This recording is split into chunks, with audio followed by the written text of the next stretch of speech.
Hello, ladies and gentlemen. Welcome to the OB44 Paladins patch preview show.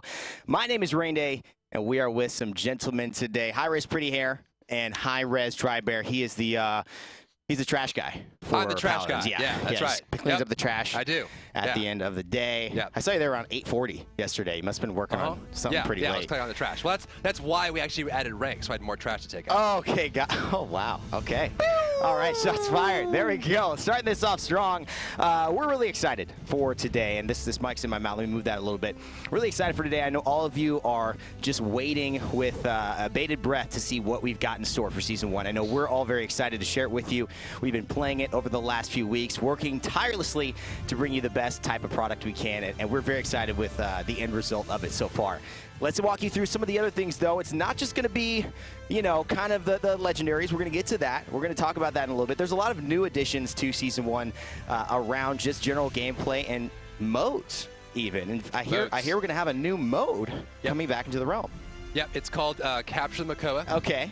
He actually has no shell. Sounds like He's a PvE covered challenge. in bacon grease, and you have to try and grab his tail. Okay. Is that as hard as the current one right now?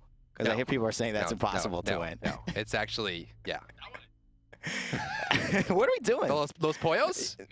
Oh, the leapfrog. Leapfrog is pretty rough. Yeah. Actually, we have a really cool one coming next week. Okay. All right. Well, I'm excited. Really cool one. I'm excited. Yep. So starting off with, obviously, Season 1, we will be introducing a brand new game mode. A lot of you who've played Paladins beforehand will remember this one back in the day. It was one of my favorites, and it will be Survival coming back into the realm. For all you Survival fans, really excited about that. Driver, why don't you break us down what this new mode will bring to new players? Sure. So this is it was there early pre-production, but for you folks who weren't there, it is a 5-on-5 round-based mode to a best of 5 points total. During a round, you actually, if you die, you are dead. Until the next round. So it's permanent death for the round. It literally is survival. So you enter a match for your friends. You're pitted against the other team. They're smaller maps. They're actually more kind of circular square maps. They don't have kind of like winding paths. It's really built around what is the core, which is the epicenter. So at the epicenter, when the round begins, you'll see deathly fog kind of start out from the outset of the map and then start to close in on the center of the map called the epicenter. And then when it reaches the epicenter, it'll pause for about 60 seconds, giving you a final fight to the death among others. But again, the big part is unlike Siege or Payload, where you're all really trying to get constant aggressive progress, right? You're trying to push the point, get the objective down, push the payload, fight for things. It's kind of the opposite, right? Where you have to band together and be very careful, right? Because again, if you die, you're done for the round. So you have to be very cautious, try to get picks, try to wait for the good fight, get different ultimates or different pieces into there. When you touch the death fog, it will deal percentage of your maximum health in damage, which means that the fog is 100% unbiased. It kills everyone the exact same way. Wow. So if you are shielded, if you have damage reduction, it doesn't matter. It will always hit your maximum health and take it down. So everyone dies a certain amount of speed. So if you step into the death fog, your health will just start going down very rapidly. So you can knock people into the death fog. You can CC them in the death fog. You can jump the death fog and hook them with you if you have more health. You know, that kind of thing. So some cool things around to that. But it's really more about just kind of shifting that and giving a different option for a game mode. Well, to take a look at that further in depth, we've got the first map that will be introduced for the survival mode. That will be Snowfall Junction. Snowfall, excuse me. Snowfall Junction. That should be a new map. Snowball Junction. Snowball Junction. That sounds That's fun pretty good. too. Yeah. I'll get credit for that. There's 2 maps coming out with this mode. We want to make sure there's at least 2 different ones to play on. So this is Snowfall Junction. We don't have Thomas with us here today, but this map and the other map actually are both done for this patch. So both the environment team, the concept team really kind of brought this one together. Actually, VFX to get a nice snowstorm in there. Programming had to solve some very interesting challenges with this map as well to kind of bring it in. But you can see that center there, that little conjunction junction in the middle there, is the center, the epicenter. And you'll spawn on the outside. This actually was, and hopefully, if Thomas, if you're out there, I'm getting this right. But this was more of kind of a river, ocean that was frozen. Yeah. So that's kind of the lore there, I believe. That. You guys can shoot at him on Twitter, amazing. That kind of thing. But it was an ocean that was frozen over, and in the flash freeze, there was some ocean life that got caught in the magic freeze there. So that's the spawn room right there. So when you spawn, the anglerfish will be kind of staring at you. So there's some cool kind of Easter eggs in here. The environment art team did an awesome job with this one, kind of brought this together. It also has a massive snowstorm on it, so you'll see the snow kind of creeping in with the fog. It has that kind of spooky, snowy mountaintop feel to it. It seems like this is a very different style map as well. It brings some warmth to it, brings a lot of different open spaces. We play tested on this one, Nick, and of course we've had a lot of fun experiences with it. But looking at the kind of like the style, is this going to be kind of the same texture for survival maps? Are they going to feel a little different? You mentioned we have 2. Are they going to be different layouts or just kind of different themes in general? They usually will kind of sit in the themes of the they'll send the themes of kind of some of the existing maps kind of matching that art up a little bit. Got it. But they do have different layouts, right? Because they are built to have more places to hide, more places to hide in. And because they are more kind of circular square to be more equidistant from different sides there, it does kind of lend itself into forcing people into the middle of the map rather than having this kind of payload path. You'll have tighter hallways and causeways because there's no need for a payload cart anymore. So have that kind of fit into it. Great. Awesome. That looks like a lot of fun. Hyper beam out of the map, that's what I'm looking for. Hyper beam into the fog. That's the play. That's the play. Absolutely. So this is coming forward for you in OB44, and I'm not sure if we're done with these slides or if we have a few more, but I know there is another map. You mentioned the second one. I'm excited. Wow. The bushel market. This is little vegetation. I never noticed kind of similar to the it's hard when you're getting shot by frozen Drogoz guard for all your pieces health. there, but they collapse all the vegetation and kind of keep that part together. So this is where they would store all the pieces there, kind of keeping them out of the cold, making sure they don't get frostbitten. Where is this? Is this that little ramp that gets you up onto the high ground in the middle? Right in the middle. Oh my God, I've never noticed that. Now you know. Huh. That's what I'm saying, man. It's hard to notice these things when you're getting the fire spit and shot for all your health with Drogoz. It's just not. It's not something you're not paying attention to the scenery at that point. So this is it. The Snowfall Junction coming in, the survival mode. We have another map available for you to be able to see, and that will be Primal Court. So for those who are the old survival fans, this should look pretty familiar. That's right.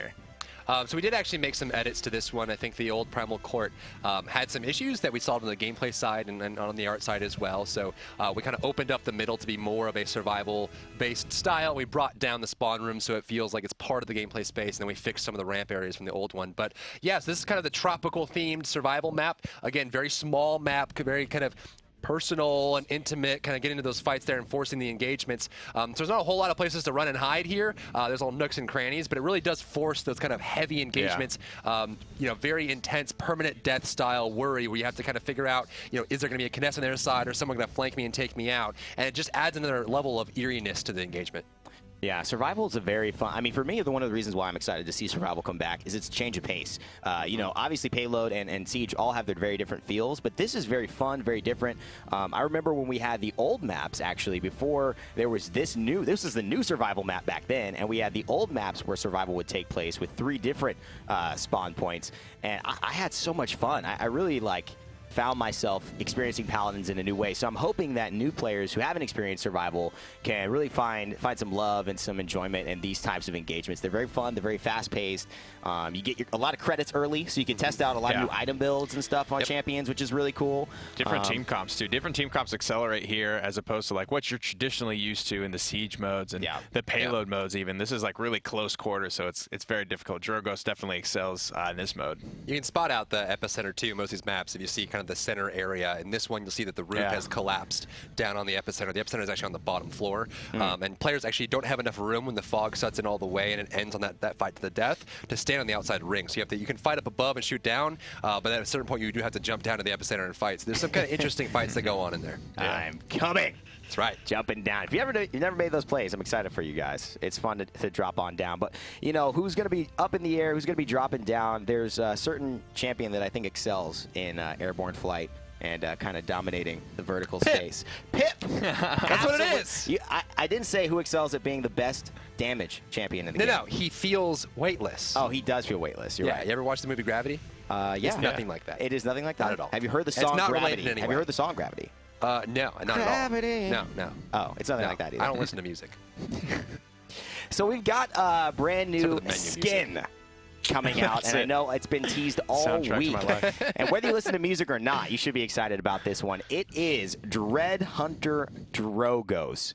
So, Bugsy, I know you're happy out there, but a lot of the other Drogoz fans will be excited to experience this coming in for sale in OB44. Walk us through this brand new skin. This one is mean. right? This one is mean. And again, you know, we're missing Thomas today, so we can talk about some of the lore and some of the pieces that kind of bring that into it. But, you know, this is something that we've wanted to get a skin in for Drogoz for a long time. We know he's very popular. This one will actually be head, body, weapon, and voice pack. The voice pack's pretty awesome. It's got that kind of alien gray, like, you know, that kind of like treatment to it. It's really, really cool. And it just brings Drogoz in a different light, right? And this one, I think they just knocked it out of the park. And one of the coolest parts of this one, fans might be excited about this one is going to be available for direct purchase. So if you want it, you can get it. That's great. But we're also going to be throwing it in the Colossal Chest as well, which means that if you're a longtime fan, you've been keeping up with the Colossal Chest, you'll get it at a pretty steep discount if you have a few items left in the Colossal Chest. So that's great. Again, remember, Colossal Chest, huge value. Kind of make sure you're rolling through that. But this one just, it's crazy. And look at the weapon too, because the art team had to solve some interesting challenges around, how do you make rockets organic, right? And so I think a combination of, the weapons team and the character team and the VFX team and the animation team as well, kind of bring that all in. The rigging team had to solve some challenges on how to make that fit in there. But it does have kind of some eggs rolling into it. It does fire actual organic eggs. The Spitfire, the fire spit turns into acid. So there's like all these kind of like alien-esque treatment that's just really, really cool. Nice. Man, this is pretty exciting here. We have a preview of the voice pack, so let's take a listen to Dread Hunter. Need healing? You can live. Completed. Wait.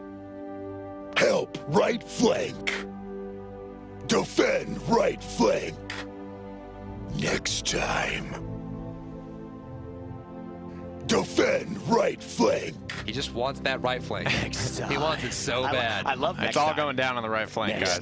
It's like, it's the right flank. This damn right. You know what this reminds me of? To the right, actually. You guys ever played Diddy Kong Racing? Yeah. The octopus boss in Diddy Kong Racing. That's what that voice spec kind of reminds me of. I'm digging it. I'm digging it.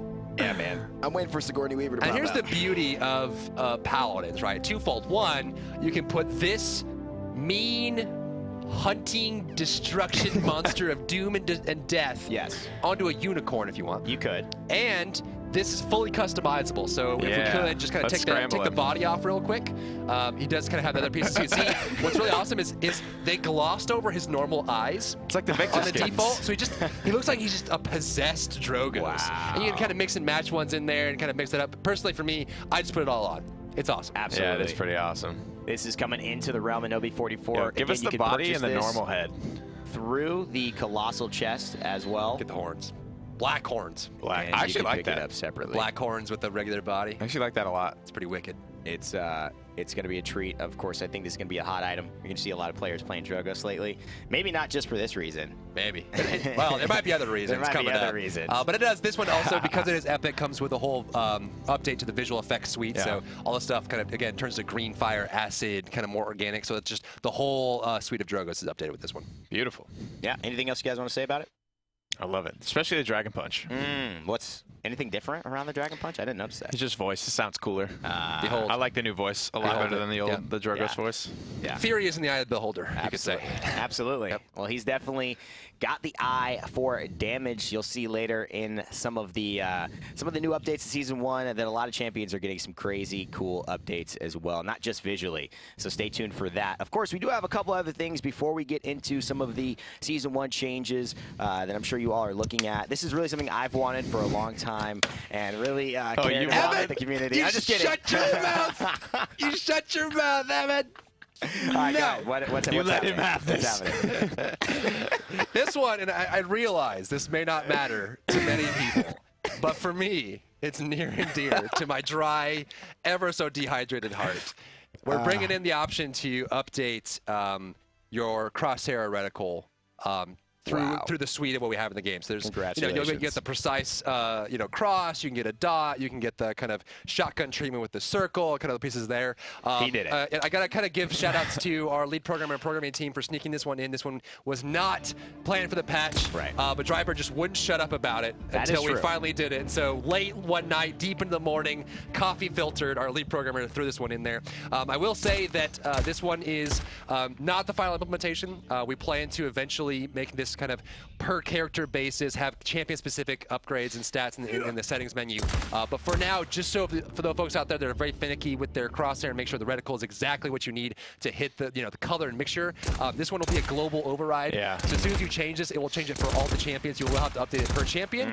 But at the very least, it's in the game. And if you want to update your reticle, you can. This is kind of a small thing for some people, but it's huge for me. And I think a lot of the competitive players out there will really enjoy the fact that you can update your reticle per character. Because personally, I need the dot. Dot squad unite. I need the dot. I'm a dot man. Hashtag dot squad unite in the chat, for sure. Yeah, I think this is it's something that maybe skips over the casual players' mind, but I think it's very important. You see a lot of, I think the reaction for this is very positive. So I'm glad that finally got in. I remember you being there and saying it's going to be tough. It's a lot to go around. I don't know. And of course, I remember you arguing with the lead programmer. How tough is it to make a dot? Please give me a dot. I just want a dot. That's all I want. It's and he always not looks back at me and about says, Nick. "Do you want a season patch?" I'm like, Dot dot. or a dot? But the dot, man, the dot. You got through it. Sometimes, We have an awesome team. We do. They've been doing a great job, and they did a great job on what you all are about to see. Are you done waiting? Are you done seeing all this malarkey? I'm just kidding. That was amazing stuff, but it is time. Are you ready to get to the meat of this? Let's do it. It's season Let's 1, go. guys. Yay! Grab your other Snapple. The overview. Grab your second Snapple. Listen, Oh, wait. He's got 2 Snapples. Get comfortable, guys. I've got just Wait, I gotta finish the first one. I got 2 drinks. I mean, I'm ready. Pinky out. Pinky out. I don't have a drink. I'm just gonna. This is. You didn't even do the pinky on your fake drink. I This is tried. your. Okay, there you this go. is the I salty tried. salty chat Sample number tears. 2 now. Salty chat tears right here. That's right. That's right. So season 1 is coming out. I would love to obviously just recollect everyone's mind as to what season 1 is about. Obviously, at the start of each year, Hi-Rez likes to implement brand new adjustments to some of their familiar fan favorite games. You saw it if you play Smite. And now you're seeing it with Paladins. Season 1 is basically some adjustments to alter the gameplay in a way that we feel enhances and more accurately allows you to delve deeper into Paladins as an experience. And with that, the adjustments that we've been working on, and especially the design team with Dry Bear has been working on, are finally complete, and we're excited to give them to you. Dry Bear, I kind of want to leave this to you now because I feel like we're going to go over every change that's gone over in the champions. Is there anything you want to preface all of this with and just kind of lay the foundation for before we get into the nitty-gritty? Yeah, so I think hopefully Mm-hmm. over the last few patches, if you're kind of a new player with us, you haven't played other games or kind of known what the Hi-Rez way is, Mm-hmm. right?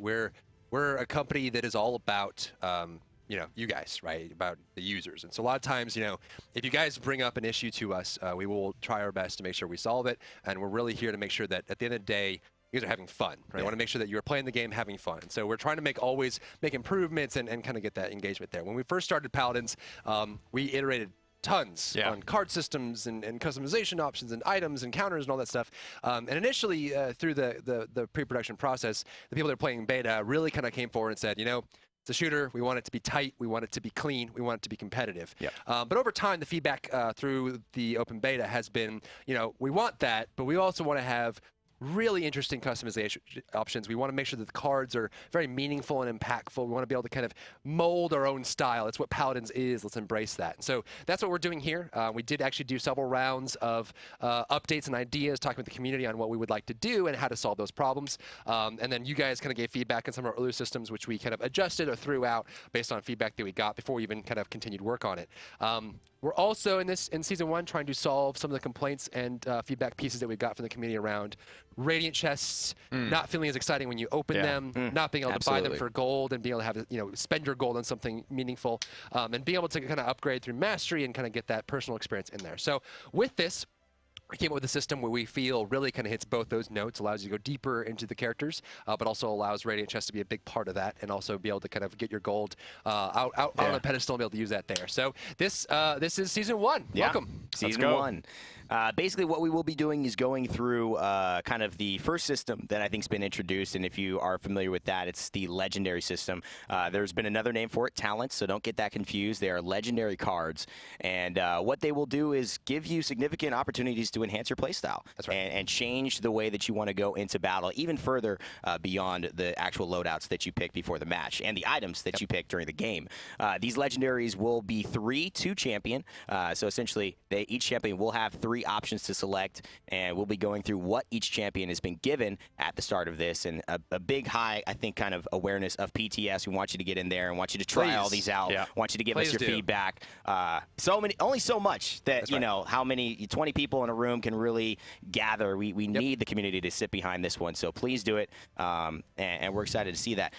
Moving into just any other systems, there is Dust. So do we want to talk about how... There's Essence. Sorry. The essence do we want to talk about how they Paladins. get that now, or do we want to say that for later? Yeah, okay. so we do a very quick kind of overview before we kind of hop into the client and hopefully have some things to kind of view and look at there. So I think initially it'd be good to kind of walk through those systems and look at the views there. So the high level is we have initially Radiant Chest will now be purchasable with gold. Okay. So 3,000 gold. That's a big change. You buy a Radiant Chest. So 3,000 gold is pretty quick, right? You can kind of dig that up and buy a Radiant Chest. Wow. Radiant Chests, because of this, will no longer drop gold.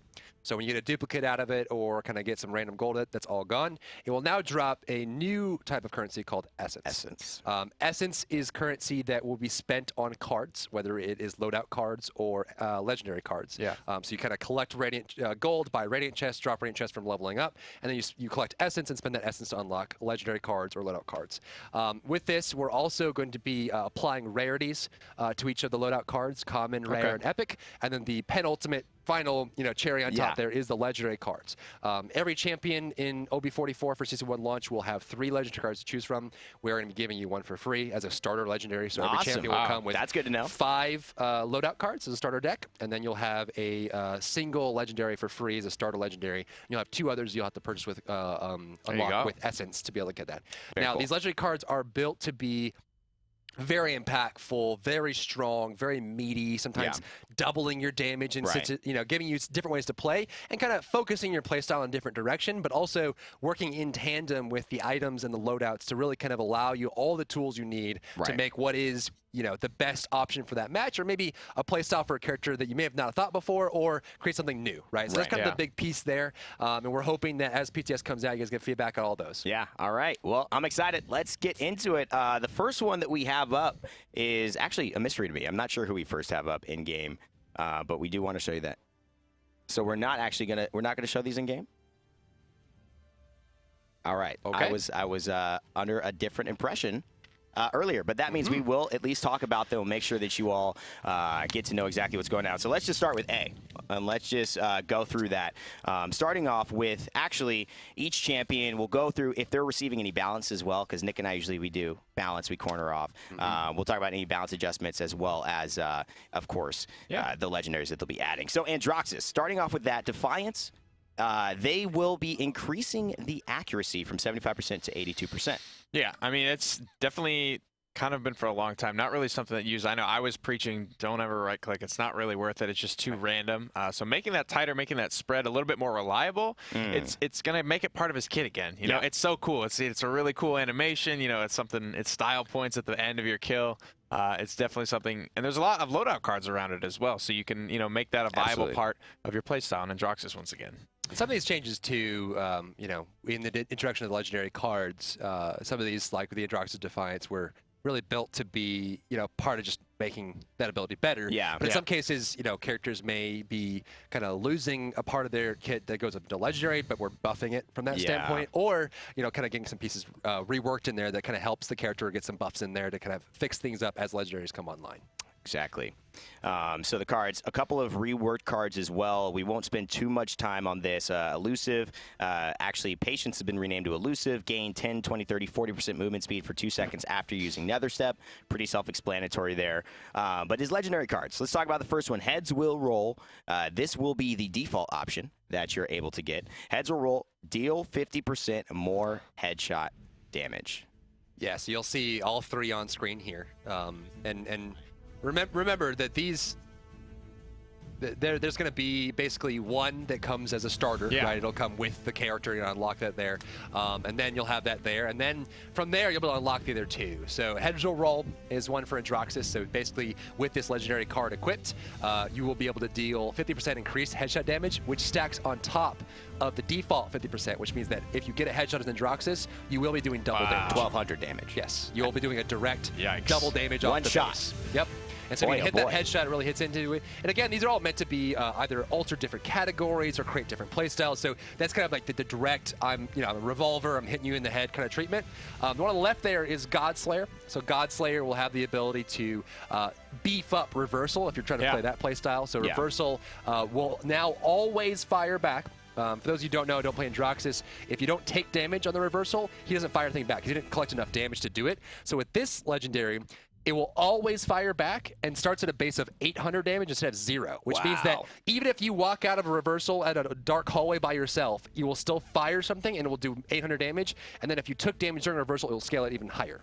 And Nick, this is huge for a lot of pro players who run, similar cards that can allow them to really take advantage of this. Yeah, Power of the Abyss, very popular card on Androxus right now. Basically what that does is after your dash is on cooldown, if you land your reversal damage on a target, on a shield, on a deployable, on another player, it will reset the cooldown of your dash. So it's very impactful. And a lot of times when you get caught out with that card, when you try to catch something but you just don't get any damage, everybody reads your reversal perfectly and doesn't shoot it, then you're kind of caught out of position. This counters that. Now you will always be, the burden is always on you now to land your reversal, and you can always get that dash reset.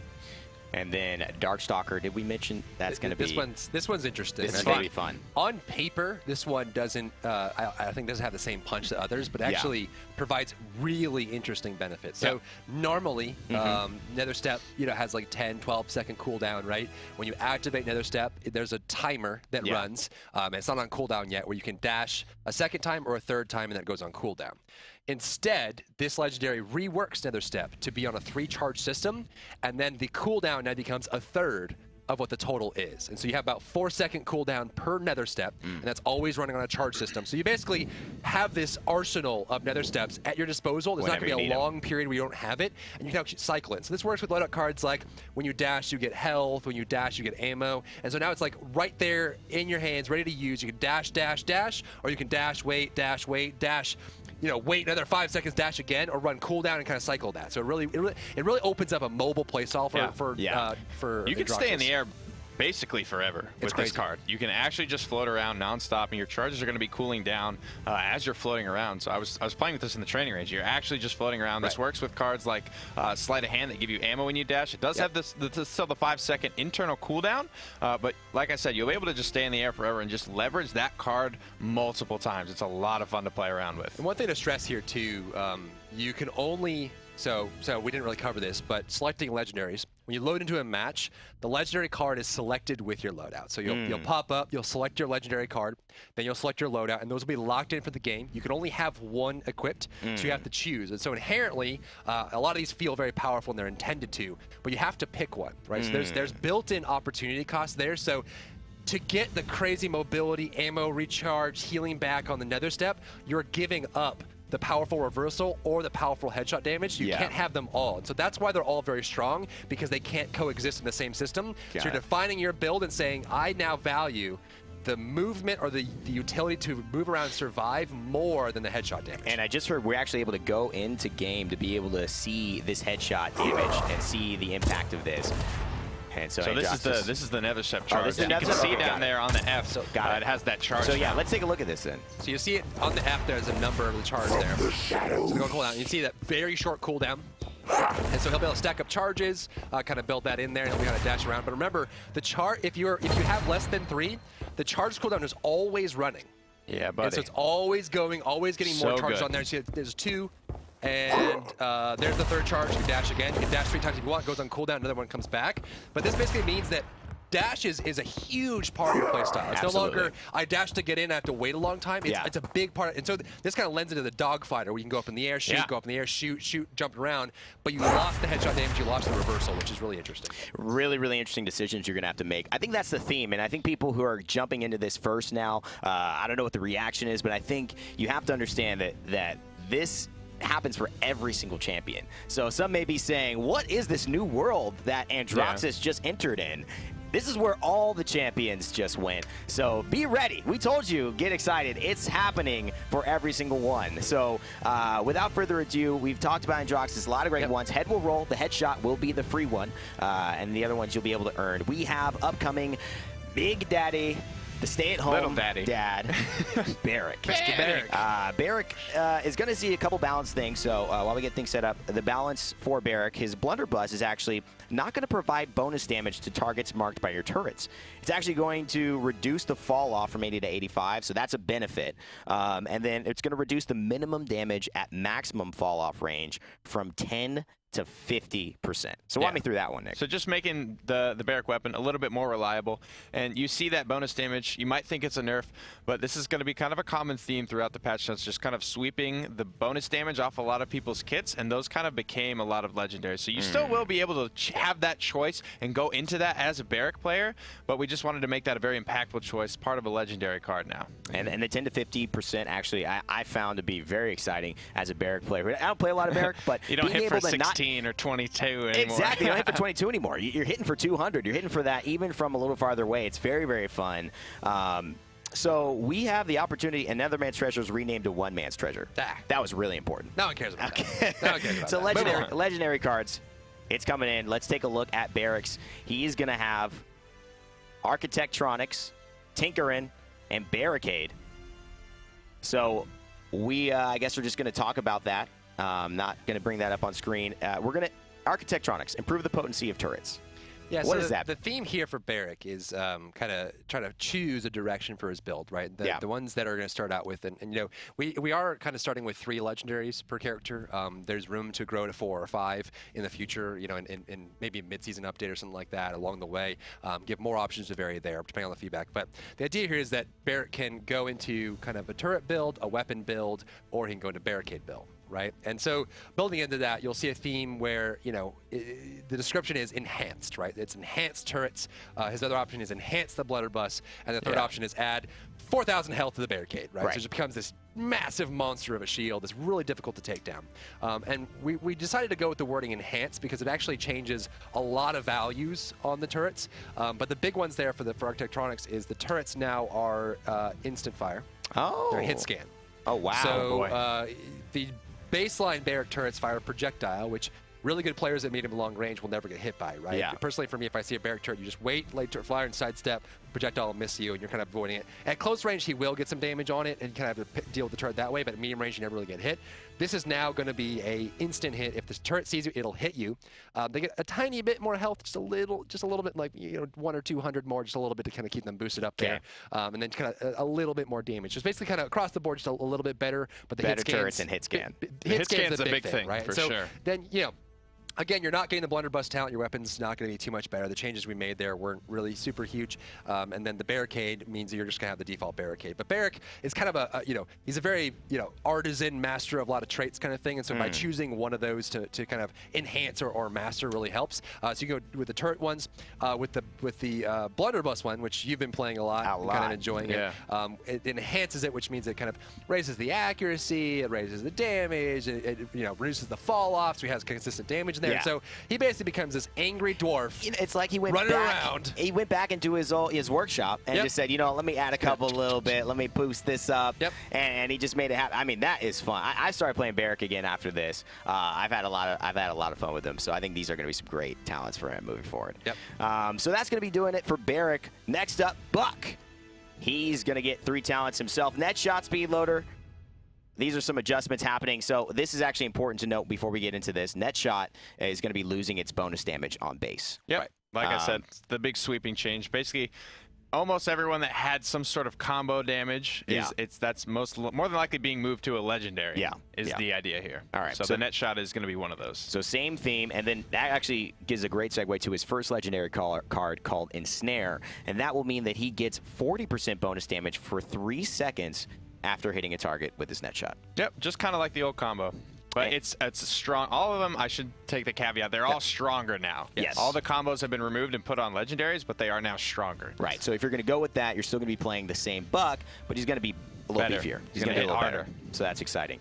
Now this one's really fun for us. Bounce House heroically now has I love this one. 2 charges. So similar to Advance on Ruckus, like the Nether Step, kind of like the Nether Step dashes you just saw. It now has charges on it.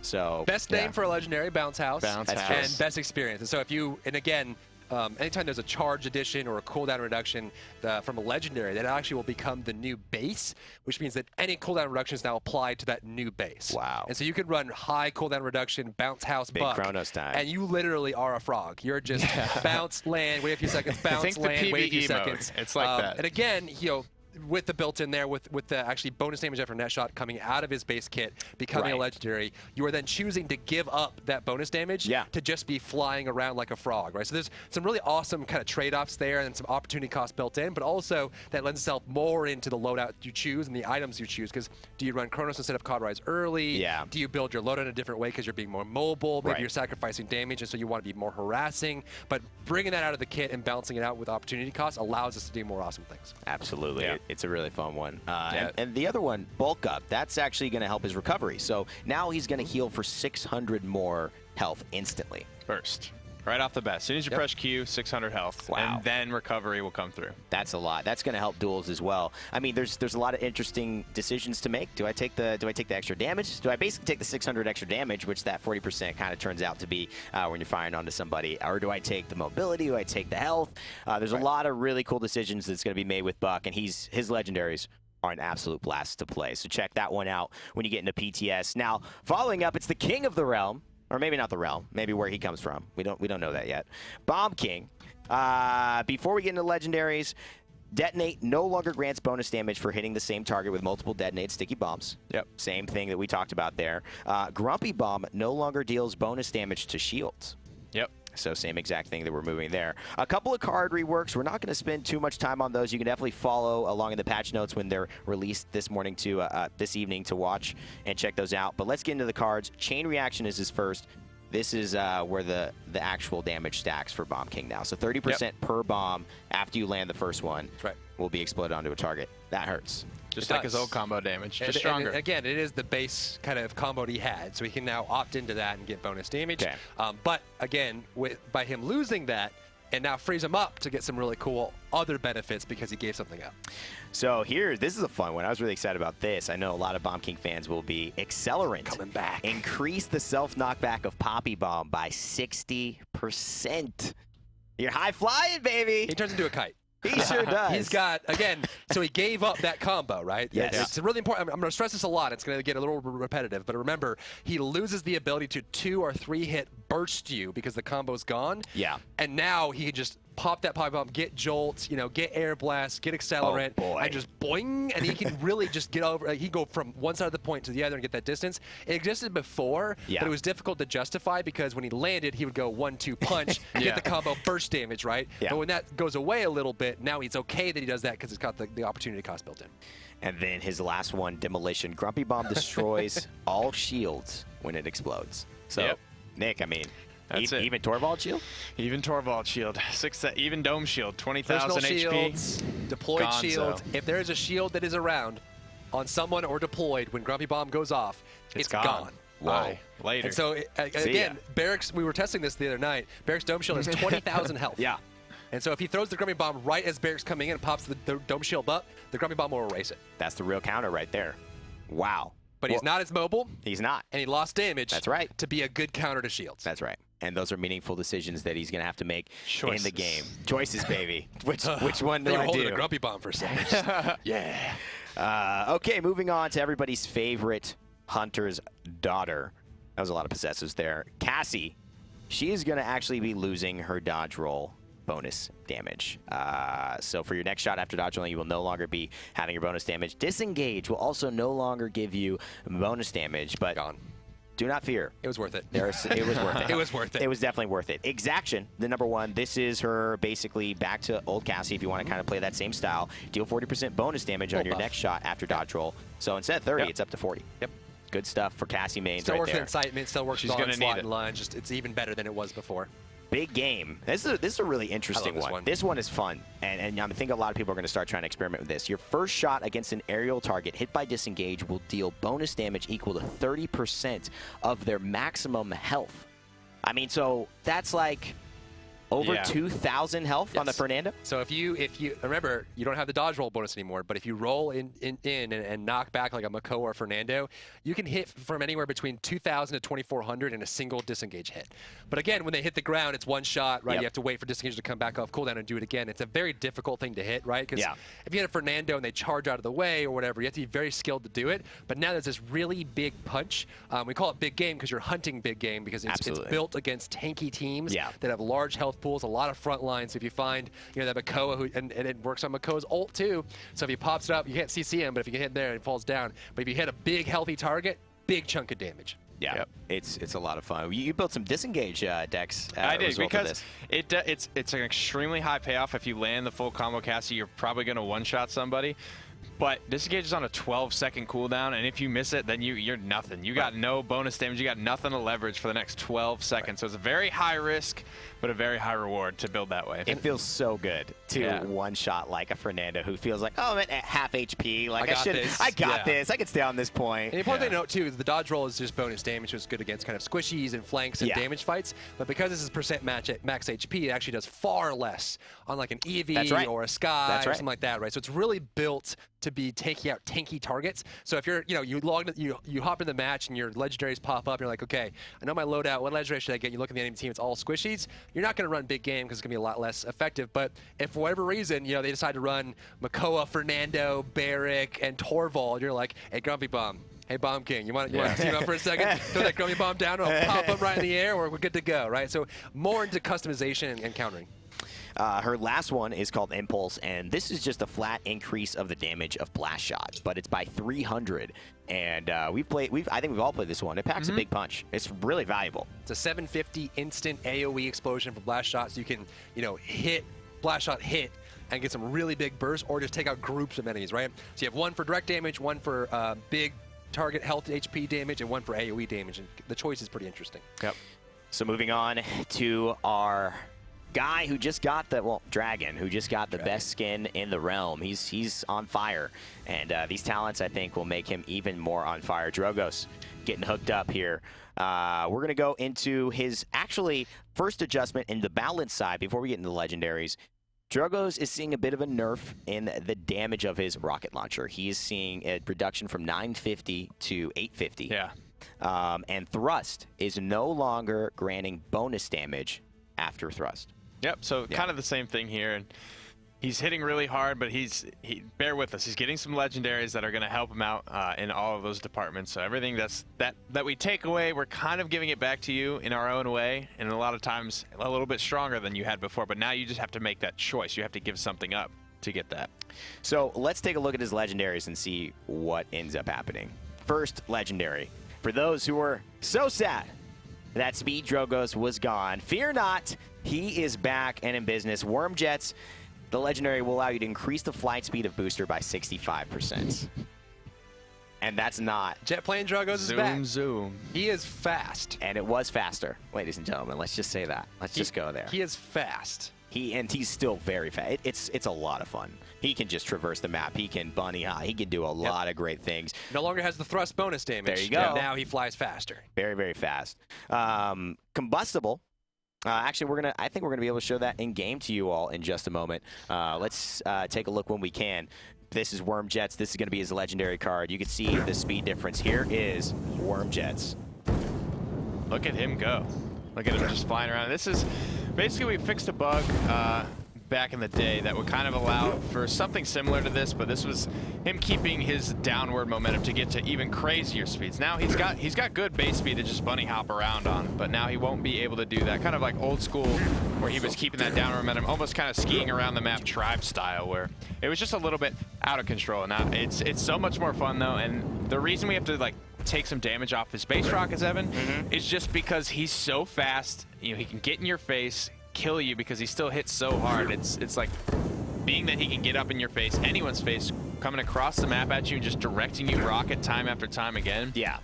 He's got to lose something, right? He's got to, but this is so fun, and I think a lot of people, and we all looked at ourselves in the playtest room, was like, would you actually lose some damage to be able to do this? And I think a lot of us said yes, absolutely, because this is so much fun as an experience, but also there's still a lot of value in being able to have mobility. Look at that it's still right there. very good. That right there, just the holding the spacebar and being able to traverse certain gaps now is just so valuable without needing thrust cooldowns. Right. It's so good. It's big.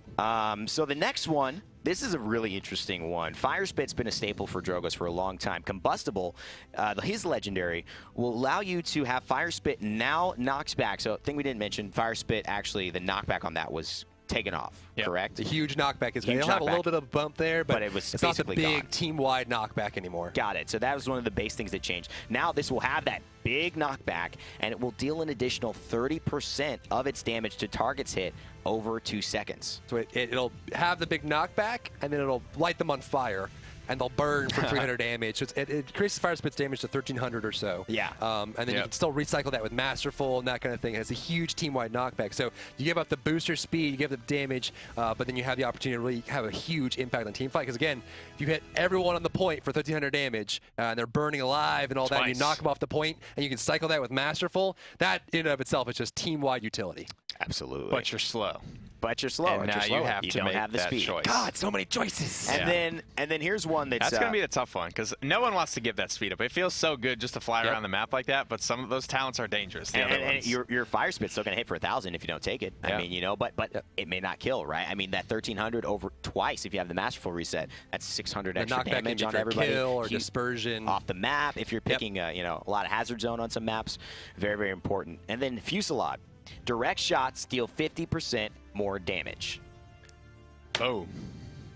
Now, one thing to mention here, too, is his base damage on the Rockets is going down. So his base damage in the previous patch was 950 for Rockets. It's going down to 850, which is a sizable decrease. And that's really just so that when you're running Fire Spit Drogoz or you're running Booster Drogoz, right, you aren't as dangerous as you were before. Drogoz was actually performing really highly in competitive and in casual as well. So bring his base down. But if you say, you know what, I don't want to be a jet plane. I don't want to spit on people. I just want to find someone and murder them.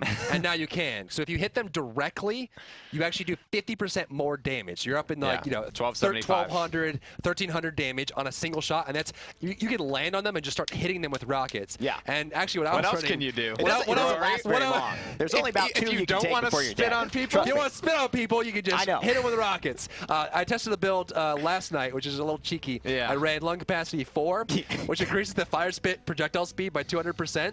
And so I had this super fast Fire Spit. So those of you don't know because you don't detonate it as much. If you hit someone directly with Fire Spit, it coats them in your spit.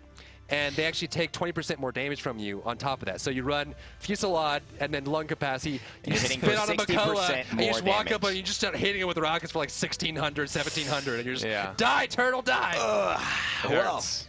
But that's the best part about these legendaries because, you know, lung capacity over level 1 or maybe 2 was never picked up or like even viable. Never possible, right? But now it is. Now you can do that. You can just spit on people and start punching them in the face for 1,800 damage with the Fusillade legendary. And I mean, you're going to say, well, what if I, you know, facing off into Drogoz, I mean, if you look at it in a vacuum, a speed Drogoz, you know, he's going to be able to avoid half of those direct shots so much easier than you can. So is that 50% damage bonus going to make the difference? You know, skill's still going to come down to a lot of this to really determine who uses the choices they've made in the most efficient way. And now you have the choice, right? And a lot of times in that exact scenario, maybe it is Drogoz versus Drogoz, but you're saying, okay, the enemy Drogoz, I'm not worried about him, right? I'm not trying to fight him. Exactly. Maybe they are running tanks, or maybe they're running a character like Skye that's a little bit easier to hit, right, when she's up on top of me. I'm going to go Fusillade instead because that's what I'm focusing on. It allows you to specify and guide your playstyle in different ways by giving things up and doing trade-offs.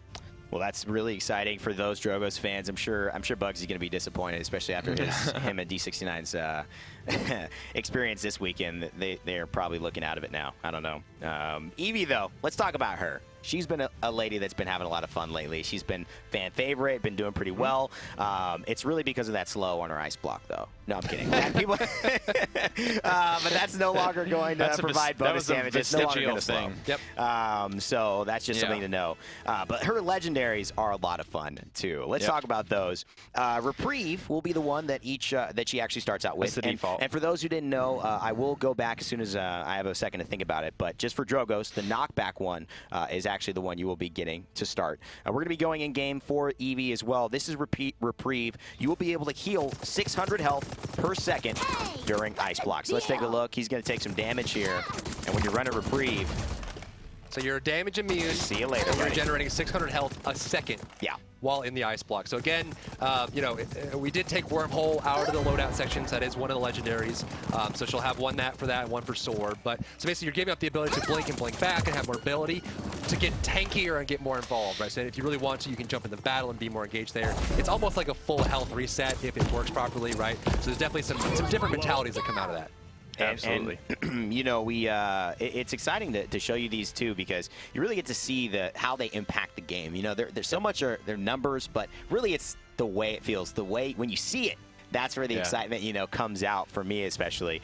Wormhole is going to be one of her talents as well, and I'm sure everyone can understand what this is. Wormhole's being removed as a card from the game and will now be a talent you have to go into, but it is essentially going to be Wormhole 4 that you get as that talent. So you will be able to blink a second time back to your original location within 4 seconds of blinking initially. Yep. So yeah, it was kind of a standard card, right? But the thing here is that it was standard at about level 2. So most of the good Eevees would only run it to have 2 seconds to blink back. And this makes it easier. When you have 4 seconds, that is a long time. You can get 3 or 4 shots off on somebody. So you can kill big targets and then still blink out to safety. Yeah. You don't have to make that decision now. After that, when you're getting close to that 2-second mark, now you have to say, all right, can I kill this target right now? It's usually blink, shoot, blink. Or do I you have to get come back out? because it's just too short. Now you have time to wait a little bit, bait it out, and actually it adds more counterplay into this playstyle too, because if you're getting jumped on, right, you can blink out, and then you have enough time to really kind of play the mind game of like,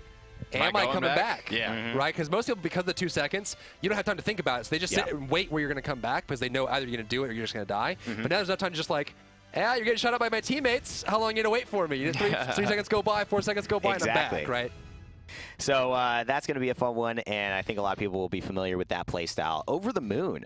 This is an interesting one. That actually was the name of a card. I'm not sure if that card got removed or... Yeah. Anytime there's a card that you say, oh, there's a card that does that. Yeah. It's basically, it gets removed, and we just make it an OP legendary. Cool. Yeah, we just make it strong. Yeah. We look at a card and be like, this would be really cool if we could just tune it way up, right? Yeah. And that's when it becomes the legendary cards. So in the honor of tuning it way up, you're going to reduce the cooldown of Soar by 5 seconds. I don't know what the cooldown of Soar was. It's 10 seconds. It's 10 seconds. And so, and I mentioned this earlier, but anytime a legendary will affect the cooldown or recharge of something, that becomes the new base. And so now any application of cooldown to that system is now off the base. And so this legendary takes Soar from 10 seconds to 5 seconds, and you can take that with cooldown from 5 seconds to 2.5 seconds. Really? And so you're basically giving up the ability to blink back, you're giving up the survivability of Ice Block, but now every 2.5 seconds you can Soar, you can get the Soar cards for duration, the Soar cards for flight speed. And so the interesting part about this, and you actually mentioned this when we were talking about earlier, Nick, the fact that, you know, when you're playing against Evie now without the legendary system,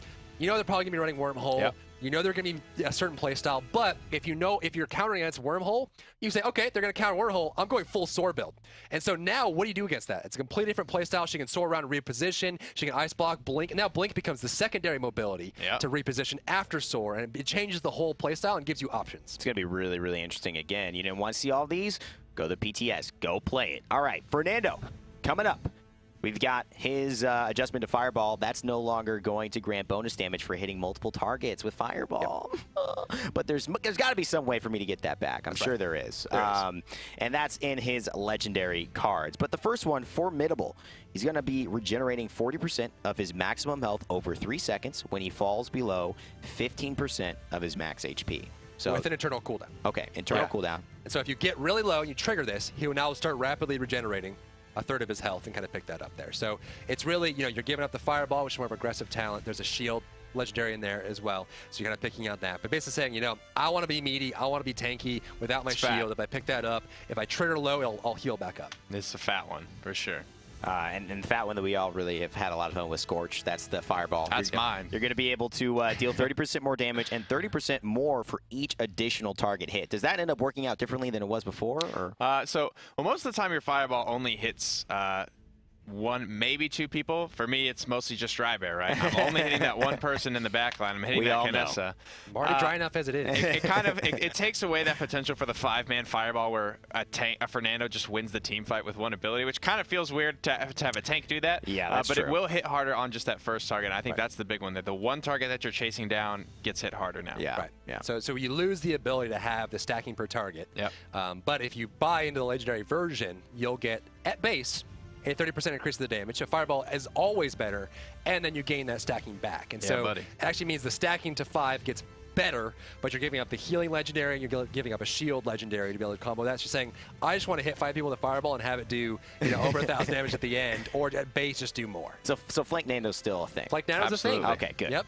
Good. Absolutely. Aegis is the one. I believe we may be able to take a look at this in game. Aegis is the starter legendary you all will be receiving. Your shield has an infinite duration. I'm gonna repeat. Your shield has an infinite duration, and the cooldown is reduced to 8 seconds. So in game, right now, right? So he has the Fireball combo and that kind of thing.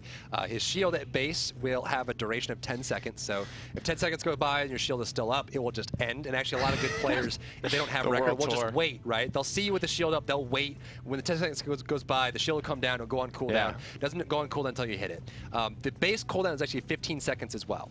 So by giving up the Fireball damage and by giving up the healing that he gets on the base legendary, he now gets a shield that will literally last forever. If he doesn't want to put it down and it's not destroyed, it will be there forever. You see, we're still running around, the shield goes out. So you don't have to worry about the timer anymore. You're just going to hold out as long as you want. And the cooldown comes down to 8 seconds. So you have an 8-second cooldown. It won't start until the shield ends. That's big. But now you are Shield Fernando. Shield all the way. You gave things up, and now you're a powerful shield man. That's the biggest thing here. So the cooldown, just that huge flat cooldown reduction is going to take Nando so viable. I think against Wrecker, because Wrecker is so strong right now, but this is going to make him, that big main tank frontline presence again, where he can hold down the front line by himself. On having such a strong shield on an infinite cooldown, or on an infinite duration like that, it forces you to buy Wrecker, right? Because in the old days, I would ignore him. If he puts a shield up, I'll wait it out. 10 seconds is almost it's a long time, but it's not infinite. And now you have to make a decision. You have to destroy it. You have to buy Wrecker, or you're gonna have to destroy the shield, or enjoy chewing through all that HP. And the cool part too is I'm sure there's plenty of Fernando players out there that aren't pretty hair Flank Nando. They want to kind of chase people down and kill them. They're saying, please allow me to be more like everyone's buying Wrecker. I want to be more of a tank. I want to shield more. Give me the option to do that. And I'm sure that given the option, say, hey, we'll take away your Fireball damage, we'll take away your Fireball combo, but we'll give you shields. You're willing to make that trade? Exactly. And I bet you there's a lot of people out there be like, yeah, all I want to be is tanky. Let me be tanky. And this allows that to happen. And a lot of people would say no. So these are really interesting choices. I even think War Doom is going to be even more troll with this, because he's going to go into the back line with 2 health and throw that shield up forever. And you're like, really? I didn't buy Wrecker. Am I going to burst through all this? I'm just going to leave you, man. Like, it is going to be so funny. So Fernando, make it a big comeback. A lot of people saying, where's, just throw Bomb King on him, though. But hey, I don't know. I mean, that's a grubby bomb, right? Bomb King's sitting there laughing, just like, hey, you have a present. Choices. That means it's only got the 8-second cooldown, so it's coming back. Right? Yeah. You got 8 seconds to kill him. If you think that's going to be the casual, response, though, I mean, Bomb King's kind of a difficult champion. I don't know if everyone's just like, just play your, top tier Bomb King. Like, just pull that out. Yeah, get your sticky bombs in there. That's the only way I'm going to get any value out of Bomb King. Exactly. Throw it! Throw the grubby bombs! Okay, this one's exciting. A lot of people are really excited about this one. And I know Nick as well. You've given people a lot of nightmares about this one. Which one is this? This is Grohk. This is Grohk coming out. So Grohk is... I can't believe this happened. He's so strong now. Make Grohk frag again, boys. Bounce damage hasn't been increased from 75 to 125 to start. Okay, so the bounce damage of Shock Pulse has been increased from 75 to 125. Extra 50 down, and it's 6 bounces, so 7 total hits. So that means that every hit now is 50 more damage. So it's 75 to 125 at base. Okay, now his legendaries. Maelstrom.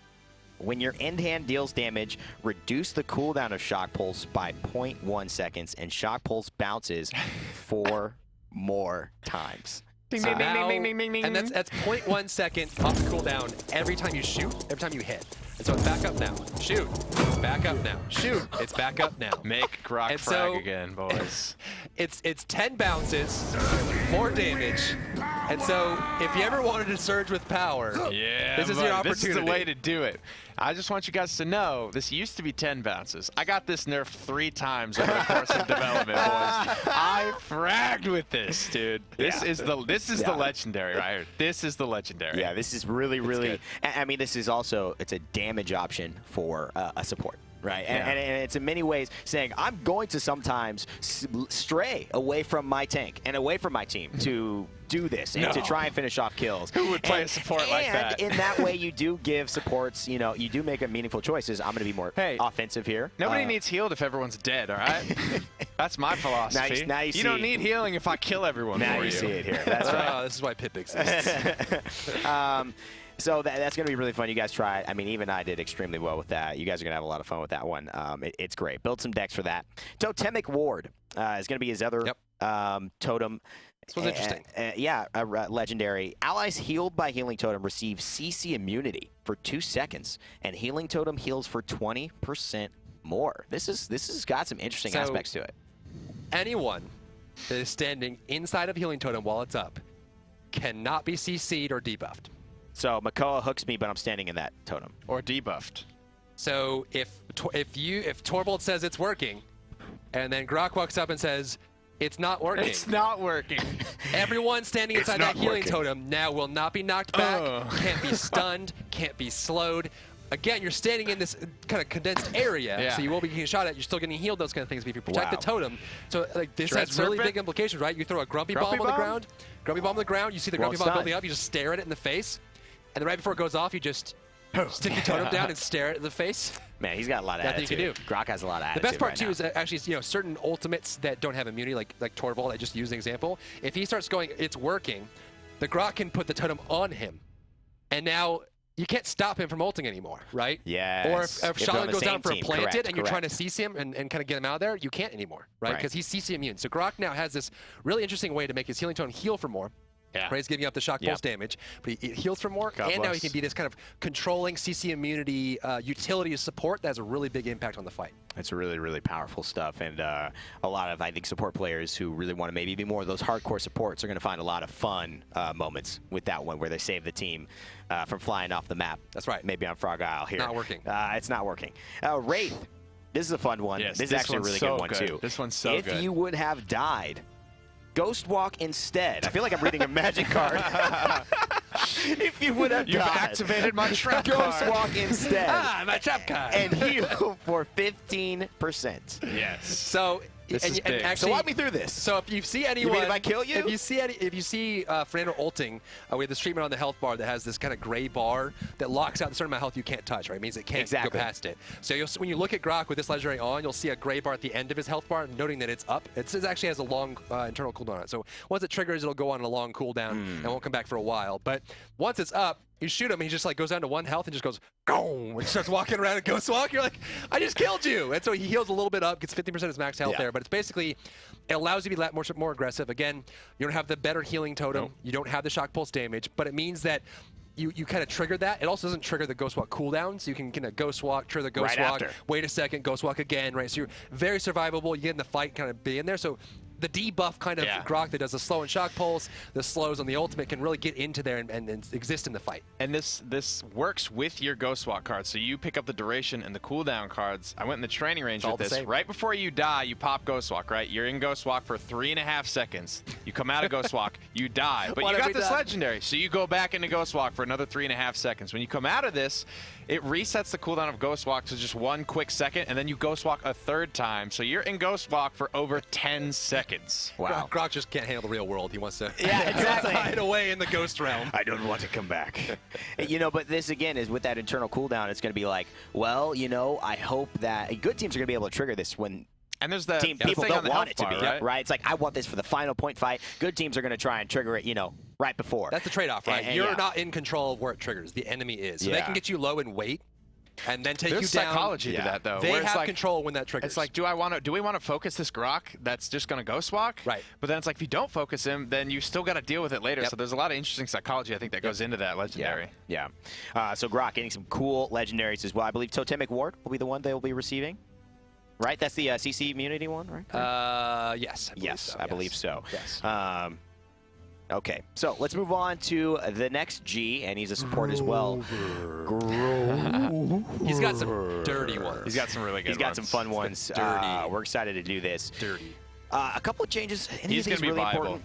I think he's going to be played in competitive now. I don't think these are that important. And again, there are some rebalance changes, and they will be very important for you guys to check out at the patch notes when they get released on the forums. Make sure you do that later on. But here it is, legendary cards. Dude.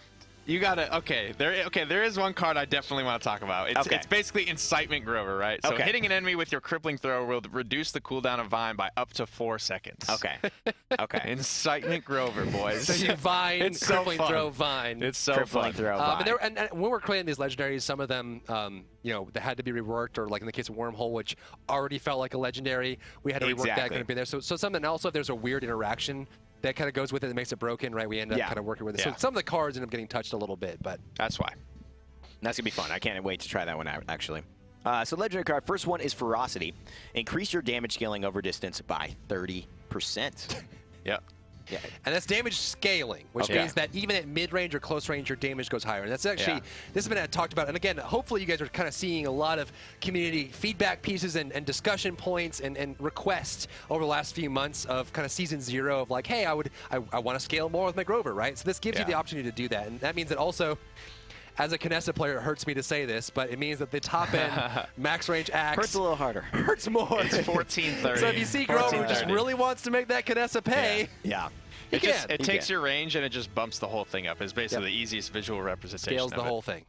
That's a fun one. The other fun one I think we're all really excited to see take place is Deep Roots.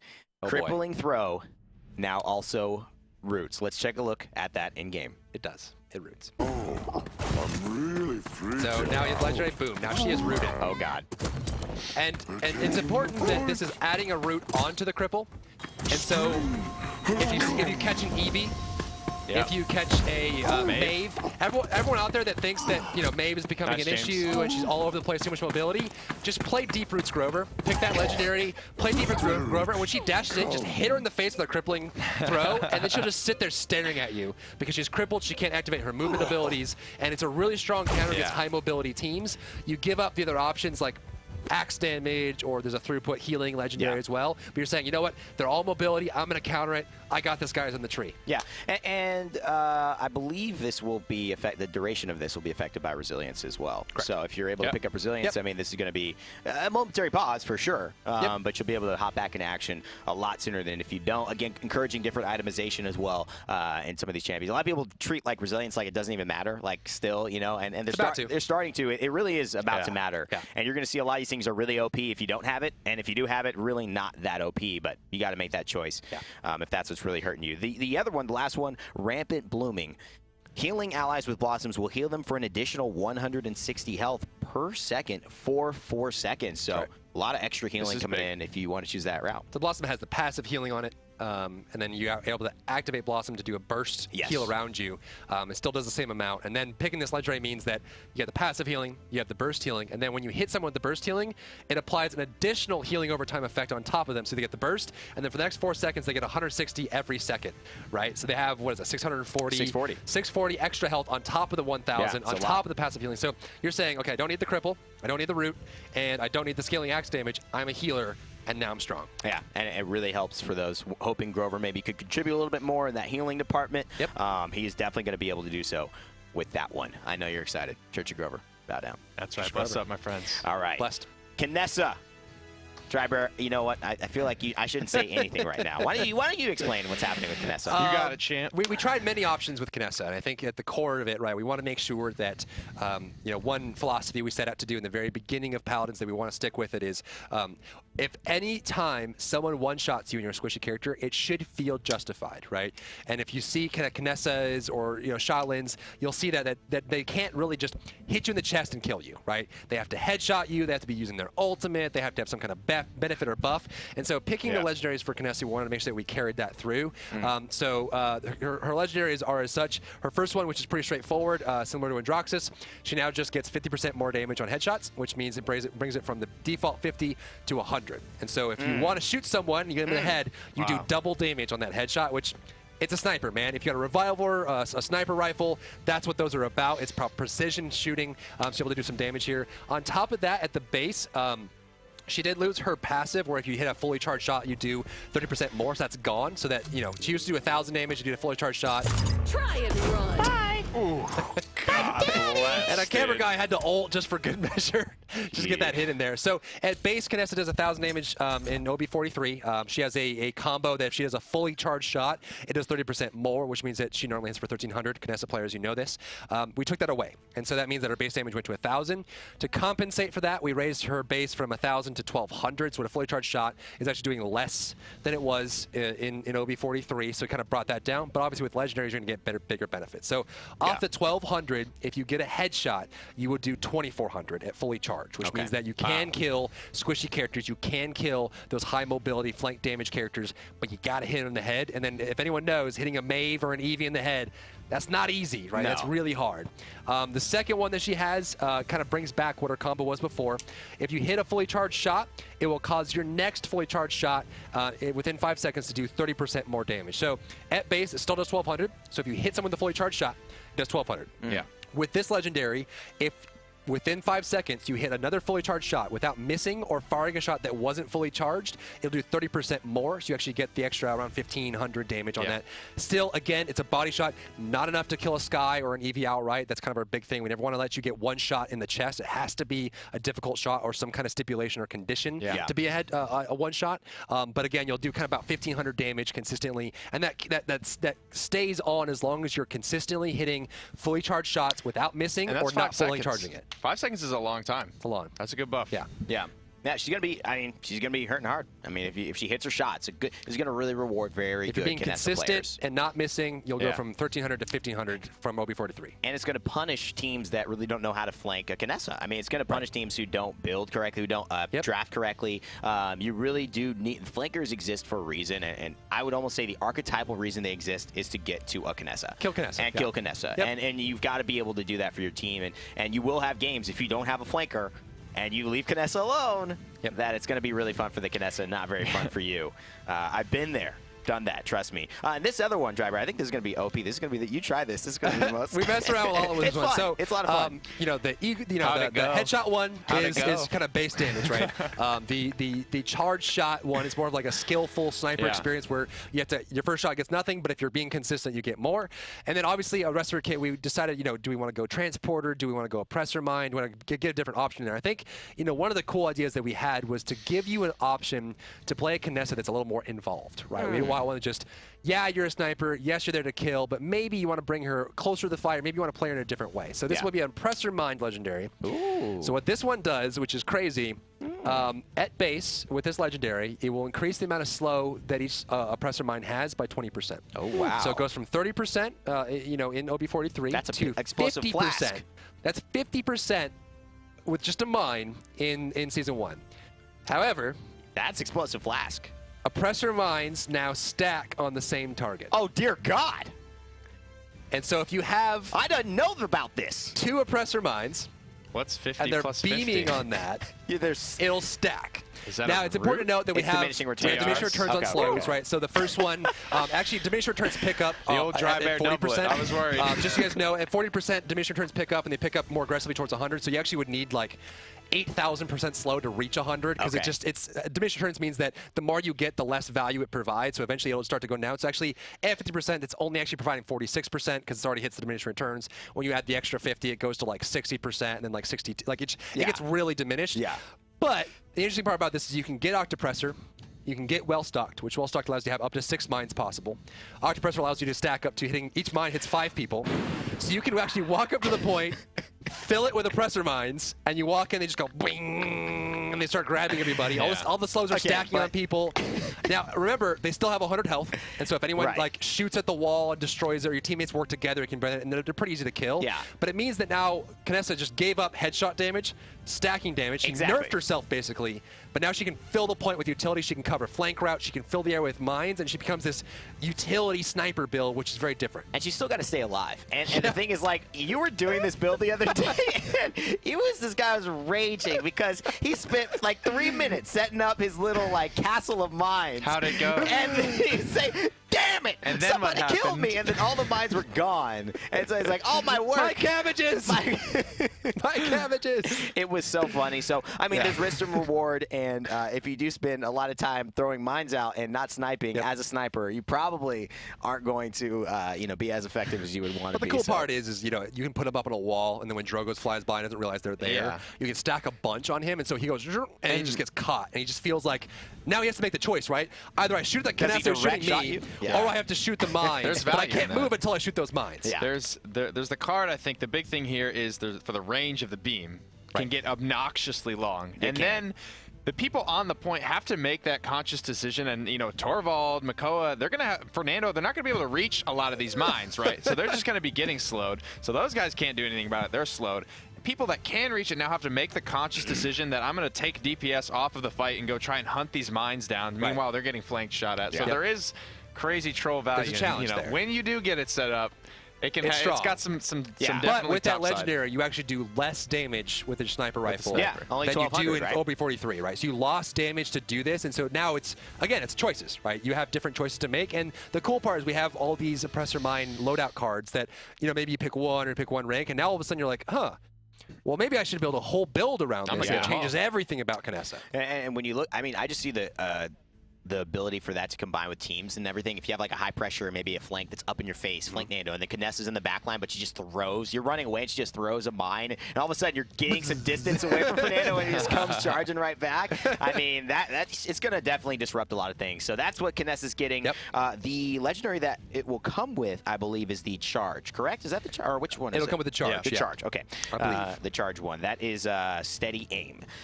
Moving on to everybody's favorite feline champion, that is Maeve. She will be getting her legendaries as well. First off, though, reduced her movement speed. For those saying maybe Maeve's a little too fast on the battlefield, the movement speed was reduced from 400 to 385. Pretty big chunk there. And she's also got her pounce dash increased, so you will not be able to dash as efficiently. Cooldown. The cooldown increase, exactly, from 8 seconds to 10 seconds, so I have to wait a little bit longer to pounce. Yeah, the big thing about her is the base movement speed was high. Given the fact that she has the ability to move elsewhere, the base one didn't need it as high. It just means that now you have to rely on prowl and intelligent pouncing to be able to keep that mobility. Her base now, when she's walking around normally, will be lower. Cool. And then we increase the cooldown from pounce from 8 seconds to 10 seconds, largely because if you're using 9 lives intelligently, if you're using your resets intelligently, the cooldown won't affect you as a good Maeve player. It just means by default you will be less mobile, which was a big feedback point from the community. Yeah, and that's, I think, a great change. I think a lot of people are going to be happy with that, bringing her maybe just a little bit more into balance with where the rest of the champions are.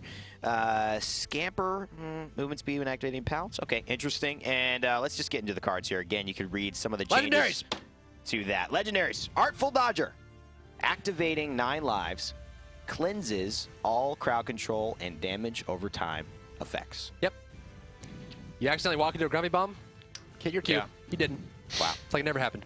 The big thing here, I think, is one of the only backliners that Maeve actually struggled with is Sha Lin getting impaled into a wall. Yep. So this is a legendary you would want to look at maybe if there is a good Sha Lin in your game. This is how you gotta you get impale, planted. pop Q, you're out. Exactly. That's what you I want think to you're do. already going to do that in the fight anyway, right? It's already getting your health back. You want to reset your dash, so really synergistic in fighting some of those high CC elements. Again, another one that I think we're all going to be excited about. Cat Burglar. What does that do? She can now jump a 3rd time. All the time. 3 jumps. Triple jump. Let's see what that looks If like. you thought Triple jump. jet plane Drogoz was a thing, 1, 2, 3. Triple jump me. 1, 2, 3. Yeah. Wow. Yay. And again, her base movement and kind of mobility was nerfed, right? So bring that down. And then she will be giving up her other 2 legendaries, which are pretty impactful. The next one actually, surprisingly enough, given the impact of this one, this was actually one of the, the least picked in playtests. The next one was actually really powerful, very impactful, and you're giving that one up in order to just jump a bunch. She just got across Fishing Village in 1 rotation without touching the ground, basically. She's a cat. Who needs Master Riding at this point? She's a cat. No kidding. Master Flying, dude. She's got Master Flying. Master Flying. She's a bird. Yeah, she's a bird. New flying mounts coming in 2018. Rogue's Gambit. That's going to be the one that a lot of us were really excited about. This one's crazy fun. Eliminations reset the cooldown of Pounce. Oh. And these are assists. Assists or kills. And so if ever you get an assist, your pounce will reset. No, it's really fun. It's crazy. It's crazy good and it's really fun. Yeah. This is big justification for my personal loadout's going to change a lot. The nerf to the pounce, I don't think makes it a big deal because you can still go all in on someone. It doesn't matter what the cooldown is. If it was a 1 minute cooldown on pounce, as long as you're getting that elimination, you get it reset and you can get out. Yep. And if you're getting excited right now or you're getting curious right now, please play PTS tonight. We'll have it out later tonight, hopefully. It'll go through the weekend. You'll be able to play it Monday and Tuesday before this go live. Doing this much work for Season 1, we've spent months and months and months. And actually, the first image you guys saw when the stream started of all those really interesting card frames and kind of pendants and icons. I don't know if they still have it over there in production, but all that was done by our kind of 2D art and UI and UX and programming team. There's a lot of stuff going in, so we're really kind of leaning on you guys to hop in PTS, give us feedback, tell us what's working, tell us what's fun, tell us what isn't working, and we'll adjust that before this goes live for OB44. So please hop on PTS and give us the thoughts. Yeah, and again, remember, this is all new. This isn't old. This isn't new Maeve against old, Pip and old Drogoz, right? This is new Maeve against new Drogoz and new Pip, which we've yet to get to. So it will be a new meta, so we really need people. So I mean, PTS. you got the triple jump or you got the dash reset, and you're thinking, you're feeling cool, and then Grover's just like, rooted. And he just looks at you, jumps now, and then Drogoz baby. walks up and direct shots you, and you're dead. It's different. It's different. Everyone went up. It's the Wild Wild West. Yeah. It really is. So you guys have fun with it. Don't just play it. Trust me. Makoa. Makoa. This guy's a monster. Young Yertle. He's a monster. Dredge Anchor. No longer grants bonus damage to your next shot after hitting an enemy. Yep. Combo gun. All right. I wonder if there's a way to bring it back. Let's see. Legendary cards. Leviathan. Big boy Makoa. He's been eating healthy. He's going to get 1,500 health if he picks up. Base health, just flat. This. He has 1,500 more max health. Boom. Now, he no longer hooks and does bonus damage. Right. So he's not the kind of flanking, single target burst machine, but now he's just a beef castle. He's a beefcake. So beef castle. that's a trade-off, right? Have you ever come across a beef castle? Where I live in one. You live in one. Yeah, okay. It's actually a lot of upkeep because sometimes it gets moldy and I got to replace all the beef and all that. You have too many. You have two dogs. I'm actually the biggest importer of beef in the entire U.S. Are you serious? Yeah, it's a lifestyle. It's a choice. He didn't choose the beef life. The beef life chose. Season 1 is all about choices. That's my choice. Okay. That's Drybear's legendary. And it's all seasoned, by the way. Delicately seasoned. Season one beef. Yeah, it's actually seasoned one. It's seasoned one. That's right. Yeah. Okay. Yeah. Beautiful. I live a weird life. Pluck. Gain 80% bonus damage on your first shot after hitting an enemy with Dredge Anchor. Which is more than OB43. So it used you're to be 60%. getting a buff on the correct? damage. Yes. 20% more damage. But you're not a beef castle. But you're not a beef castle. Yep. And you're not playing Season 1. You're playing Season 1 at that point. Yep. Half Shell. This one's interesting. Nick, I want to leave this to talk to you because you were experimenting with this today. You think this actually could be one of the stronger ones. I did. Shell Shield is now placed on the ground and is not channeled. So no squiggly turtle. Right. So I mean, hop and Q. What does that mean? It'll put the dome out, and then you can walk around freely, use all your abilities as well, and all of your cards that affect Shell Shield will still affect this one. And playing more and more with it, I thought the health was going to be good. I thought the combo was going to be good, but this one I actually think might be one of the better ones.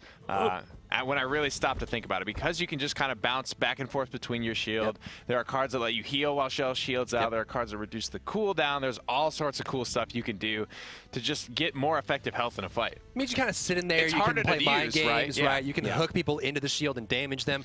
When you hook them into shield and damage them, you don't have the bonus damage anymore. You can drop it on your back play the game, line, and then shell spit onto the point. Drop it, make your team safe, and then you can take off. Yep.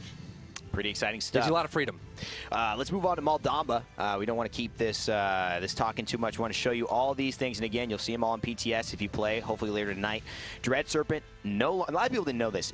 It caused 20% bonus damage when you actually use Dread Serpent. Everybody in your team, anyone affected by Dread Serpent, would take 20% additional damage. Part of the reasons why it was so valuable and hard to kind of balance as well. So they've actually taken that off. That will be gone, and that will be going into the form of a legendary option.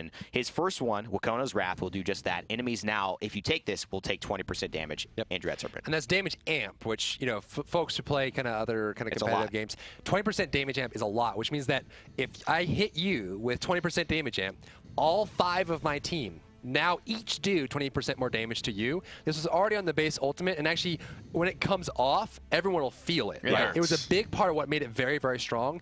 And we like, you know, Maldama fitting into that kind of team-wide, team ultimate kind of utility support category, and this allows him to go into it. It's one of the few legendaries that affects an ultimate, but we thought it was so impactful and so meaningful. One, we wanted to make it more obvious and clear because a lot of people didn't know this happened. So by putting it on a legendary, it's like, oh yeah, he's going the ultimate talent or the ultimate legendary. And then the other two options are less around that. Spirits Chosen, his second legendary, will be healing a target already affected by Mending Spirits. Mending Spirits healing over time heals will actually heal for another flat 300. So if someone's healed 4 Mending Spirits and you heal them during that time, they will get a flat 300 added on top of that. It's hard to see in there, but there's a 300 popping up inside of that. And so basically, as long as you're continuously healing the same target that has Mending Spirits on it, every time you hit him, you get a burst of 300. So this turns him into kind of the quintessential pocket healer, right? He is there to keep a tank alive. He's there to be effective on the point. His ultimate no longer has damage amp on it, which will be a pretty noticeable difference. But now he is, I'm focusing on healing people and keeping them alive. Yeah, just a straight healer option. I love that as well. Grover's got one. Grohk's got the ability to do that. His last one, Ripened Gore. This is a fun one, and I think if you like to play Maldaba, maybe be a little more offensive, maybe a little bit more CC, but in a damaging way rather than helping your team, this is fun. Gourd now slows enemies in the area for 40%. Persistent. During its duration. That's a very... as long as it's out and you're walking through it, you're slowed. That's awesome. No resilience. Yeah, no resilience. That's going to hurt. With resilience, won't hurt as much, but you still don't want to stand in Gourd either way. Or Grohk just walks by and puts a totem down. That's true. Walk on through, my shepherds. It's not working. That's got to be the new meme, man. But you can already see some of the interactions, right? If you say, oh, they're running Gourd Maldamba, Grohk, please get the Healing Totem Legendary, right? And you can actually kind of play with that, right? If you're like, oh, my whole team's on the point, he throws the Gourd down that's slowing, Grohk puts the Healing Totem down. Now you have free movement, you can get the Wind Rush, right? Get that piece in there. And there's actually some interactions where you're now playing another game of customization with each character. Yeah, that's going to be very exciting. Moving on to Pip. He is everybody's favorite Volpine, my favorite, certainly, in Paladins. Explosive Flask, speaking of, no longer grants bonus damage after hitting an enemy with Explosive Flask first shot. Remember, if you use Explosive Flask, anybody who was touched with that, once they took damage from Pip, he would do about 120, 30% more damage for 3 seconds to them. And so it was not very... that's being removed, and now it's going to be transitioning into a Legendary card. That card is called Catalyst. And it means that targets hit with Explosive Flask are now marked for 3 seconds and take not 30, but 40% more damage for your weapon shots. So you can go damage flank Pip if you want. Yeah. Mark him with Explosive Flask. Everything as usual. Count him down. Yeah. I wonder if anyone will do that. I don't know. Not with these next legendaries. Yeah, these next ones are pretty fun. Mega Potion. Healing Potion heals for twice as much, but has double the cooldown. No, so that's a typo. Oh, sorry, that's a typo. Sorry about that. Healing Potion now heals for twice as much on everyone except Pip. On everyone except Pip. There it is. So if you're healing a teammate, it will do double the amount. If you heal yourself, it will do the normal amount. And so this is just, again, to encourage Pip to play that healing role. You can get reload. You can get some. And actually, we didn't mention this. This is one of my favorite changes about this patch. What? This one has been a long time. I play Pip. I like healing. Oh, yeah. We added a change to this that makes this so much easier. It's night and day different. You now can press Q again while Healing Potion is in the air to detonate it. So if you want to heal a Drogoz, if you want to heal a Maeve, you want to heal an Evie as they're going by, throw it up, press Q, pop it. You can actually, and the difficulty of using Healing Potion before was you had to hit the ground or bank it on a wall, trying to make sure you hit it. And sometimes you would miss just because it wasn't there. Sure, yeah. Now all you have to do is throw it over their head and press Q. It's guaranteed heal, and then when you run Mega Potion, you heal them for double the amount on other people, which means you can also get Gift Giver. You can heal yourself for that amount. It becomes, I mean, I played him last night. Crazy support, full support. I didn't even run around. I was in the back just like throwing out potions like Oprah. Just like, hey, everyone gets a potion. I mean, it's a permanent Torvald shield, right? I mean, that, you know, I was flanking his Buck and I was fighting a 1v1 and all of a sudden I'm at, you know, basically 1,000 health. I'm running low. It's me or Cassie. Last shot. Who's going to do it? You were fighting me. And I'm back to 3,000. I mean, it's and like, I lost. Wow. Wow, that's just such a tide turner. And, you know, he loses the bonus damage, and he loses a little bit of this cool mobility coming up next. Acrobatics, you can now double jump. during waitlist, and I believe it why lasts not? a little longer. Yep, right? we added one more second to waitlist with this. Means that you get one extra jump. It's enough for the kind of to push that duration out. You can still get sprint. You can still get these other loadout cards that adjust waitlist, which kind of the fun part of the legendaries is that legendary system exists on its own, and then loadouts can bolster it. And now you can get some really interesting interactions. So if you want to go full waitlist Pip, you can. But now, yes, during waitlist, you get one more jump out of it, and you can double jump when you're there. So you can go boing. And then you can boing again, just like Maeve. Gotta We keep felt up. Maeve was taking your thunder away. Pip's coming back. Yeah, it's going to be really fun. That is one that we haven't actually seen run a lot in the playtest, but it's been very fun and definitely really cool to check out. And extra 1 second works well with refreshing jog. Absolutely. Right? Which you heal every second while you're in waitlist. Some extra healing on top of that, Some just some synergies. sustain. Really cool stuff for Pip coming through. This is an exciting one for me. Ruckus, the man who just needs no buffs ever and goes from 0 tier to top tier. Repulsor Field. Damage reduction reduced from 50 to 30%. Wow, that was a great sound effect. I literally thought that was happening behind the stage. Can now be used when not standing on the objective. Hallelujah. Feedback. Hallelujah. Hallelujah. So if you ever played Ruckus the first time and you went into the spawn room and then your Q just had this red obnoxious circle on, you're like, Yeah. what gives? I can't Yeah. do it. Repulsor Field in 43 required you to be on the objective. And that was our way to say, hey, you're a tank, get up there, Yeah. kind of do your tank job and kind of present. But there was a big benefit because it was 50% damage reduction in an area. We also reworked it before when you pop Repulsor Field, it applies the effect to everyone on it with a duration so they can walk away. Yeah. In this patch, we reworked it so it's an aura now. And so if you pop it when no one's around and you walk onto the point and everyone's on the point, they now get that benefit. But it also means that if an Evie went by, you popped it and flew away, she wasn't 1v1ing someone with damage reduction on her, right? You have to stand near him on the point. But this goes into one of the legendaries we picked up. He does get a Repulsor Field legendary, but now it is an aura. So as long as you're standing near Ruckus while it's up, you get damage reduction. It's just a little bit less now, but you can use it all the time. That's going to be really, really interesting to see. And Recycler is his first legendary to start getting into those. He's going to gain 100 ammo. How much? 100. If you think that is a small number, it is Spray not. boys. That guy does not stop firing. That means he has 300 max ammo. Just shredding. He is Just really. lighting lead. It is a lot of fun. It's simple, but very effective. And there's no problem with it, but the only reason why you wouldn't pick that one is because the other two are really good as well. Flux Generator. When used on the objective, Repulsor Field is twice as powerful. So now it goes from 30% Double down. to 60%. Double it. 30% double it. Double down. to 60%. And then that's Aura. That's not something that Evie's going to fly into and fly out and engage the fight. So you got to be near him and taking it. But again, on the point, it could be that much more effective. So you really want to grab, your team, your solo tank Ruckus. You need a little bit more support. Boom, you can pick that one up. It's good. Yeah. It's real. I'm playing Kinessa because I play Kinessa. It's one of my favorite characters. Playing this on the point, we had kind of one of our VFX artists. He's kind of gets on the payload at the very end of the push and goes Repulsor Field. And I was like, 400. Wait, what? 450. 450. Nice charging, right? Yeah. And the last one, Nick, this is probably going to be the one I think I see you picking up in the realm. This is Randy Orton from the top rope. I teased it earlier. Aerial Assault. Advance gains a third charge. Standing still causes Ruckus to jet upwards. Let's take a look, buddy. In game. So if you now have 3 charges instead of 2 with advance, so you kind of pop through and you can dash forward if you want. You'll see him kind of hop around. There it is. But No! if you are standing still, if you're standing still when you pop advance, instead of going in the direction, you will go up. And you can do that several times, and you have the 3 charges there. So again, you're giving up the ammo, you're giving up the survivability with the Repulsor Field, but you choose then to be able to reposition. Because that's one of the challenges Ruckus has always had, right? Yeah. He's always had the problem where I'm sitting on the point, everyone's picking on me, I want to go and move, but I can't. And so this gives you the option to get a little bit more mobility. Or if there's just like, there's just like a Viktor up on top of Serpent B, just shooting down, he's just like, I'm coming. And he just goes straight up and catches him. My biggest thing with playing Ruckus too is just like some areas I just can't get up to. I can't affect those people, and it's not an issue anymore. It is a non-issue, and this is there's so many, I think, too, hype moments that can be created from this. I don't even know some of the interactions that'll happen, but we will see some highlight reels from this. I guarantee it. Players just keep working this too one. far. We might have gone too far here.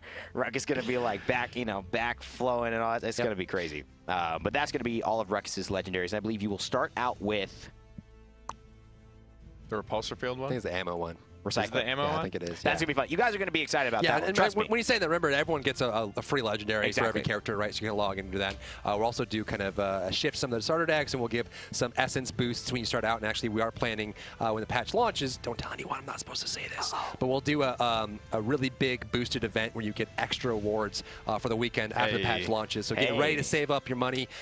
Your gold, again, will be used for Radiant Chests, which gives you essence, which gives you legendaries. So get ready, save up your gold. It's coming. Yeah, it's going to be really exciting for all of us here to see how it develops. Sha Lin, dude. Shot it. He's going to get some legendary cards as well. He thought we'd leave him out. No, recurve. Sha Lin's going to draw his bow 15% faster. It's basically on an attack base. speed increase.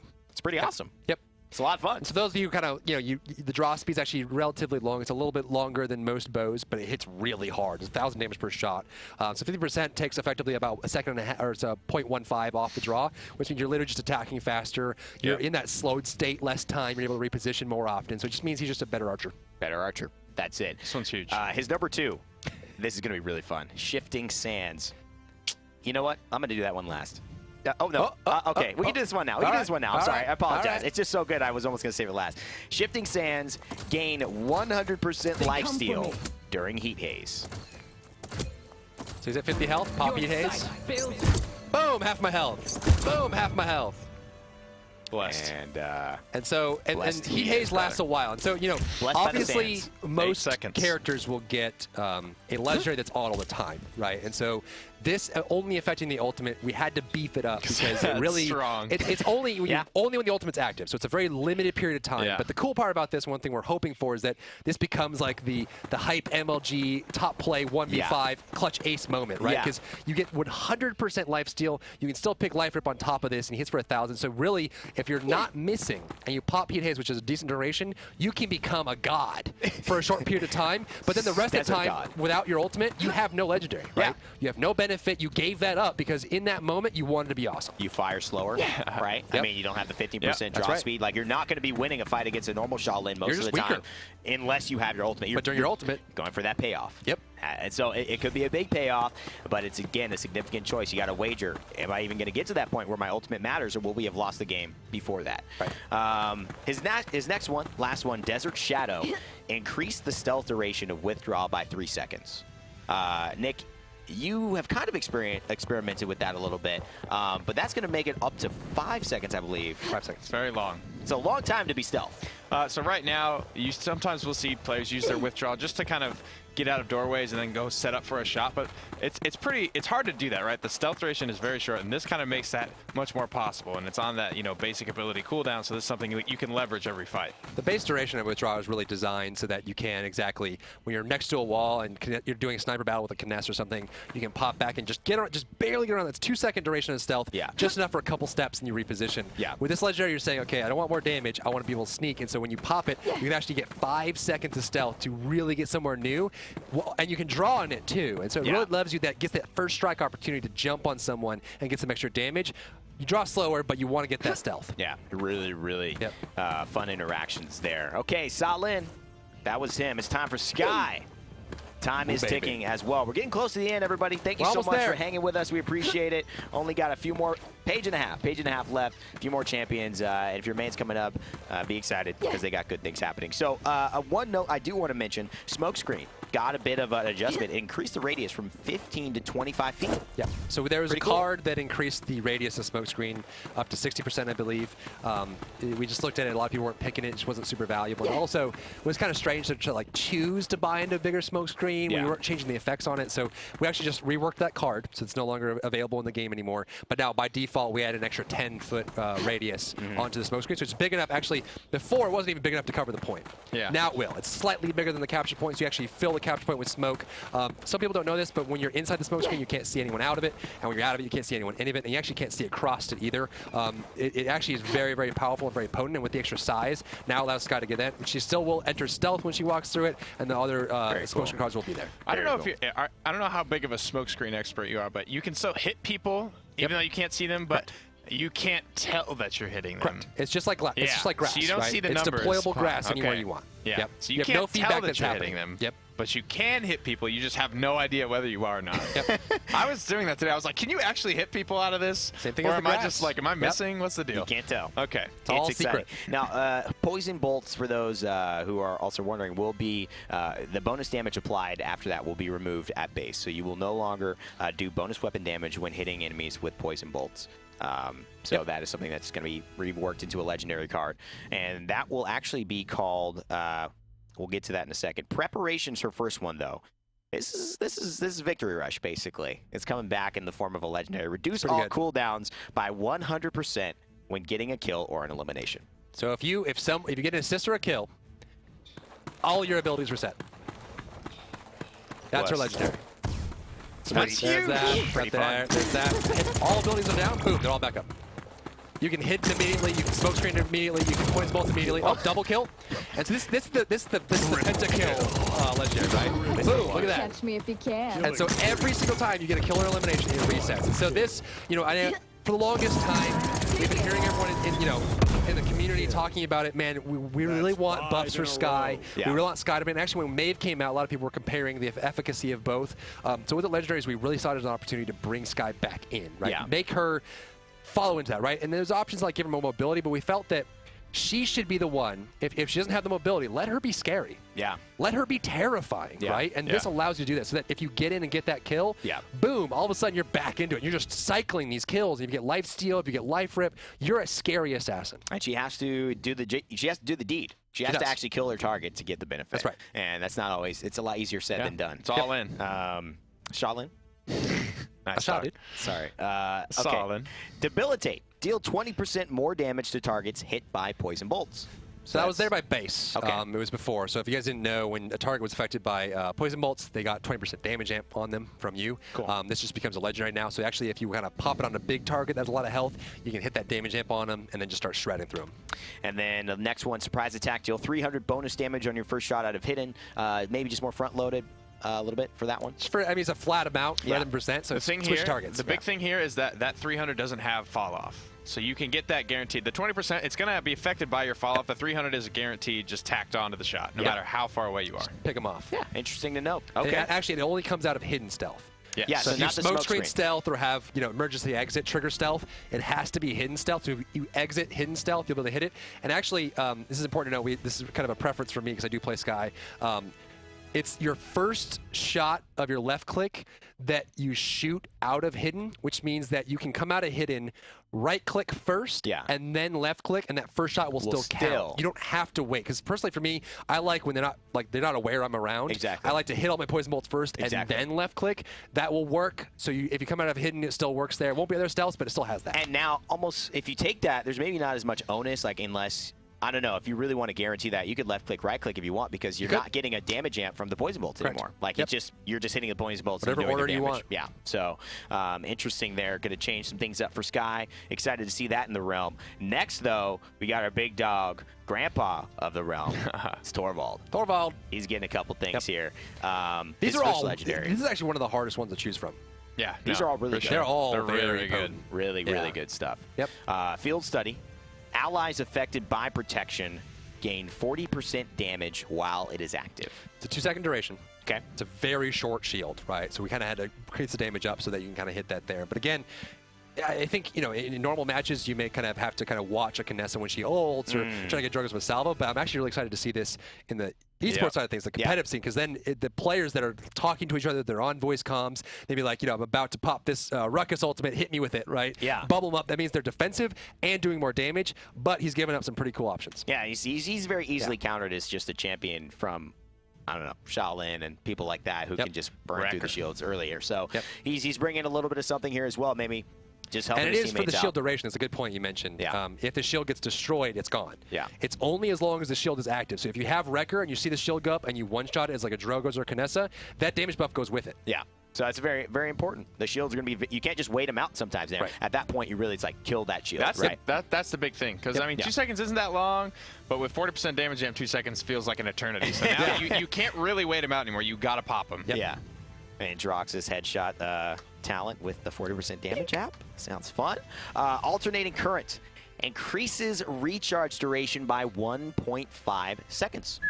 That's a long time. This is a double-edged sword. See that in game. Because it means that you get more shield out of it, regenerate more for yourself, but it also means that because it lasts longer, you can siphon more from any shield, right? So you have the extra duration to be more defensive and more offensive simultaneously. This is just all around a very good ultimate. Or very good, sorry.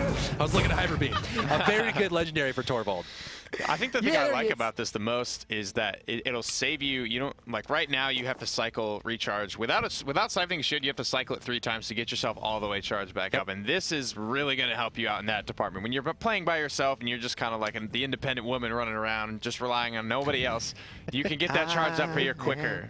You can get it charged up quicker for yourself. It's good. And it's going to be good. That's going to be actually a really good point of that as well. Yep. Not everyone's playing in teams. Not everyone's playing competitive. There's a lot of solo queuers out there. Yep. Like me. This last one scares me. Direct current. Increase the duration of Runic Blast by 1 second, which means it goes from 1.5 seconds to 2.5 seconds that you are silenced and disarmed. Which means you can't shoot. And you can't use abilities. You can't do anything. You but just stand there. run around and enjoy the awesome environment landscape that the team has built. You're a non-morphed chicken, basically. Yeah. Yes, you are. Yeah. And actually, you know, it doesn't seem like a lot, like 1.5 to 2.5, but it's forever. It is forever. Yeah. You're literally, you're just locked out. And again, he doesn't get the shield recharge. He doesn't get the ability to kind of give damage in. damage. But if he really wants to screw someone over, he can. And that's a really interesting pick rate. And also, I think the interesting thing is that if you buy Resilience, this will go down by 90%. The duration will be, I mean, what, 0.25 seconds? Nothing. Very, very, very small. Yep, you're right. I mean, come on. Let's go. Resilience is big. Buy Resilience, guys. Let's go. Don't complain. Buy Resilience. Here we go. Tyra. Coming up, legendary cards. Oh, boy. Tyra's not a girl we've seen a lot in the competitive scene. We're about to. But I think we are about to here. Tyra's first legendary is called First Blood. Gain 20% lifesteal in base. This is one of those kind of on paper doesn't feel really big, but again, you run. That's basically getting at the start of the game for the rest of the game. You have Life Rip 2. Forever. Just have it. Yeah. And then you can buy Life Rip 3, which means you have Life Rip 5. And 5. So you can buy to Life Rip 5, right? And you think about it, that means that Tyra, who is constant, heavy, shred DPS, can get up to 50% lifesteal with just an item. In a legendary, right? That's huge. And I've run this myself, right? If they're not running Cauterize, you pop your ultimate, you can just walk into a fight. Yeah. And just be like, just healing yourself constantly. It makes up for the lack of mobility because you have so much self-sustain. It's crazy. Yeah, it's really, really good. That's a fun one. Another really good one I think you've experienced on both the offensive and the defensive end, kind of happening to you, Mercy Kill. Yeah. Nade Launcher deals, this is a really fun, Nade Launcher deals up to 100% additional damage based on the target's missing health. It's an execution sentence. Basically, the lower they are, the harder the grenade launcher is going to hit. So you can see 1,100 damage there and take you, most characters, most of the squishier backliners from about half to nothing. James hit this with me in a playtest for 1,200 damage on my Evie, and I was raging. You just don't expect that burst. As You I'm normally got soaring, that dude, he 600 took me out of damage, the right? air. So 600 damage is pretty useful. It's like the Viktor grenade, right? It'll get the poke damage there. Sometimes you finish them when they're really low. But with this legendary, you're basically saying the lower they are, the closer this nade does to double damage, right? Up to 1,200. And so it's really useful for, like, again, you're shredding, you're trading. And again, just buying into the fact that Tyra's low mobility, high damage, all these legendaries buy into that. And so basically, if you're going into a Duke match, and you guys are both getting low, that nade launcher's getting scarier and scarier, and she's just going to go boom, and just end it. Yeah, exactly. You're realistically, the lower you get, you're realistically going like that getting in worse. comparison to her, right? Because you just got that finisher. bursty. It's a finisher. Yep. It's execution. Yep. Mercy Kill. That's why they call it. This is the one I think we'll see a lot in competitive. And I think this could provide some serious things. I think our Hunter's Mark is already really strong. Yep. I think a lot of people don't use it a lot. I mean, there's with Skye maybe becoming a little bit more viable. We might see that even step up even more. Yep. This is big. For those targets you want to burst down, Hunter's Mark damage increase now also benefits your entire team. 15% extra damage to the person who's 100 marked for all of your teammates. So when you see that arrow over someone, and she's running this legendary, shoot it. Because, and it's a very reproducible. It's unlike the Maldumba Ultimate, which was 20%, occasionally. This is literally, I can pick one person, I reveal them, I know where they are, my teammates know where they are, and if you see them, you will personally do 15% more damage. You think about like the direct shot Drogoz, the headshot Androxus, that 50% will be added onto that. And so you are now basically saying, kill that person. Yeah. All That right, one, guys. right there. That's the one I want. Go ahead. Here's the Mythbuster, all right? Pick a Tyra, a Maldumba, a Torvald, and a Kinessa. Mark somebody with this, ult them with Maldamba, give the Torvald bubble to the Kinessa with the headshot damage, have her ult, and see if she can one-shot a Fernando. I'm curious. Now, this is important to know. I'm curious. For those of you who don't know, the way our damage amp or damage increase works in Paladins, it's all 100% additive. It's not multiplicative. And so the difference there is that if it was multiplicative, let's say you had 1,000 damage, you had 10% to that, it'd be 1,100, right? And you did 10% on that. Multiplicative would mean it would take 10% of the 1,100 and keep multiplicatively adding up. Got it. In Paladins, it's all additive, which means when it calculates a percent damage increase, it's always off the base no matter what. So if you do 1,000 damage, you add a 10%, and then you add a 40%, and you add a 10%, you're going to get 60% of 1,000, right? So it won't run out of control and go crazy. It's just you're literally adding a very standardized block of amount of damage off the base, and so it's very kind of easy to see, and it won't go crazy. Wow. That is very... But it's still going to be a lot of damage. But it's still going to be a lot of damage, especially if you pull that in one those off. dream scenarios. That's right. It's like, you know, the alley. It's like the Harlem Globetrotters come out here and just throwing it off the backboard. All right, your turn, your turn. Yep. All right, that would be really cool. Somebody make a YouTube video about that, and I will share the heck out of that. All right. Viktor. We're almost there. We're almost there, Two guys. more, everybody. Two more. Two more. Assault rifle. Updated description indicate deals 40 bonus damage per shot on his first 4 shots instead of 50. Okay, important. Now let's get into the legendary cards. First one is called Gunnery. Gain 20% bonus damage while using iron sights. Let's take a look at that in game. And this is all the time. So if you're electing for Iron Sights Viktor, you will always have 20% more damage if you are doing it during Iron Sights. And, you know, he is headshotting quite a bit here and using this first 4 rounds, which gives extra bonus damage. But it still turns out to be quite a bit. And then one more ultimate just for good measure.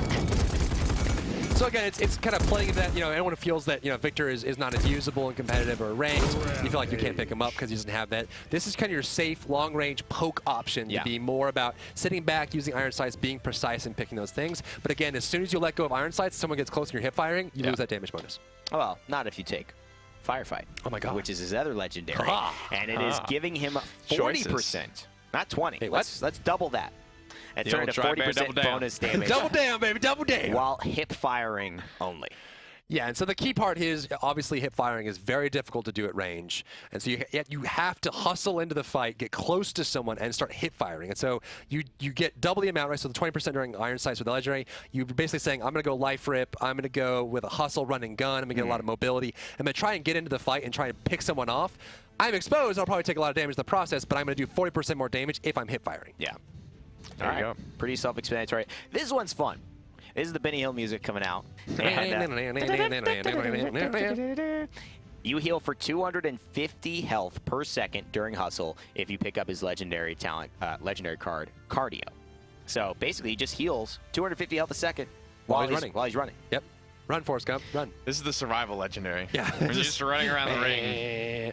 Now, again, you gave up 40% damage or 20% damage. You're just like, I suck more, right? But I can heal a lot. And so when you're running for, like, you know, poke builds, reset builds, hustle builds, where you're like, okay, I need someone to survive, or I'm going to go and do some damage and run back to my side of the end, kind of flank a little bit more, kind of blend in that role.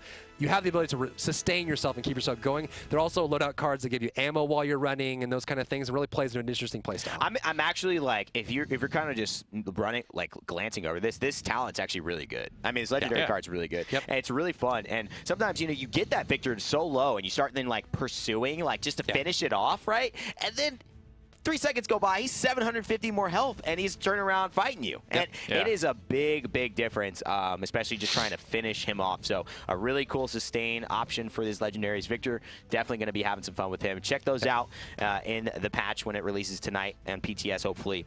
Last one, but not least, it's our girl, Ying. Illusory Mirror, before we get into legendaries, no longer deals bonus damage when hitting all 5 shots on the same target.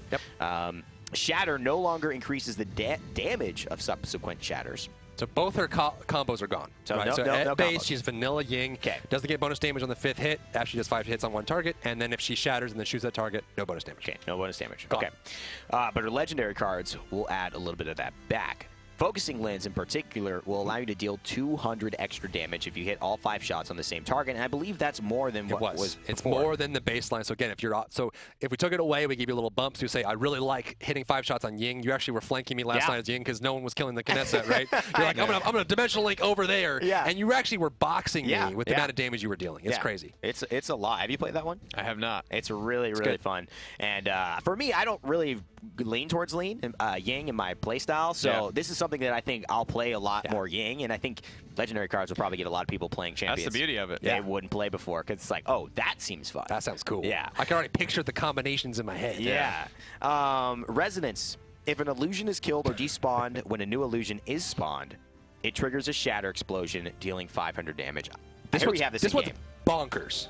Absolutely bonkers. And so the idea is that if an illusion gets killed or despawns, you spawn another illusion, it will instantly shatter. So there it is. Wow. Whoa. So it ends. Right, you can actually run the build where it doesn't double shatter, right? If you shatter it, it's not a shatter. But you can run the build where rewinds, where if you dimensional link, it'll spawn an illusion in a spot that you were before. Yeah. So you spot a bunch of illusions. When people are So killing even the if they illusions, just you can do damage. expire, they blow up. Yeah, they expire, they blow up. If you make them expire, they blow up. Or if an enemy kills them, when they blow they up. kill them, yeah. Yeah, so you lost the base combo damage, which was there. You lost the weapon damage, and you're giving up the next throughput healing legendary that's after this one. But you're basically saying, I'm going to be this tricky illusionist, kind of treatment where I'm dashing around. And if anyone decides they're going to kill my illusion, it's going to blow up anyway. So this is actually a crazy play style with lots of loadout combinations. This is probably one of my most favorite for her. Absolutely. So anytime an illusion leaves the battlefield in any way, it shatters. It's going to be really good with Sha Lin as well. You can call it Sha Ling. Sha Lin. Yeah. Nice. How long are you working on that one? You think of that always? I did. I thought of it. I was over here. I was just thinking, no, we're paying attention. Ling coming to the realm with those new things. Check that out. All right. Ling has one more, though. Lifelike. This is pretty good. It's crazy. Illusions heal for not 10, not 15, not 20, not 25, 30% more. Actually, I think sorry. No, we moved that one, Thanks. actually. I believe that one is a That's little bit different. different. I was going to say, yeah. It's a little bit different. It is. So I know what that does now, yes. Ying Illusions now, they're a little overachieving. They feel like they weren't This doing is even enough. better, maybe. When a Ying Illusion shoots to heal somebody, it will heal 2 people. So not 1. It won't heal Ying. Drybear took it, and he doubled it. He doubled it. He doubled down. So So if you have basically Ying and Ling, actually. Yeah, so basically what happens is it will never heal Ying, right? And so if the illusion is healing one of Ying's allies and Ying's the only other person nearby, it'll only heal one person. So it has to, similar to the Mega Potion for Pip, it's really for helping others and kind of being more that support role. So if you put an illusion on the point and there's 2 allies that are low, it'll shoot 2 beams out and heal them both for each tick. And again, you lost a lot of damage. Yeah. You don't get the combo damage. You don't get the shatter damage. So you're basically, I'm going full healer. I'm kind of committing to this, but it's actually a pretty big throughput increase, and it relies more on keeping those illusions alive. So realistically, you could say that this is, instead of a 30% healing increase, this is a 100% healing increase. Situationally, yeah. This is essentially a double. Situationally, a double down. Potentially, right? Okay. It could be a double down.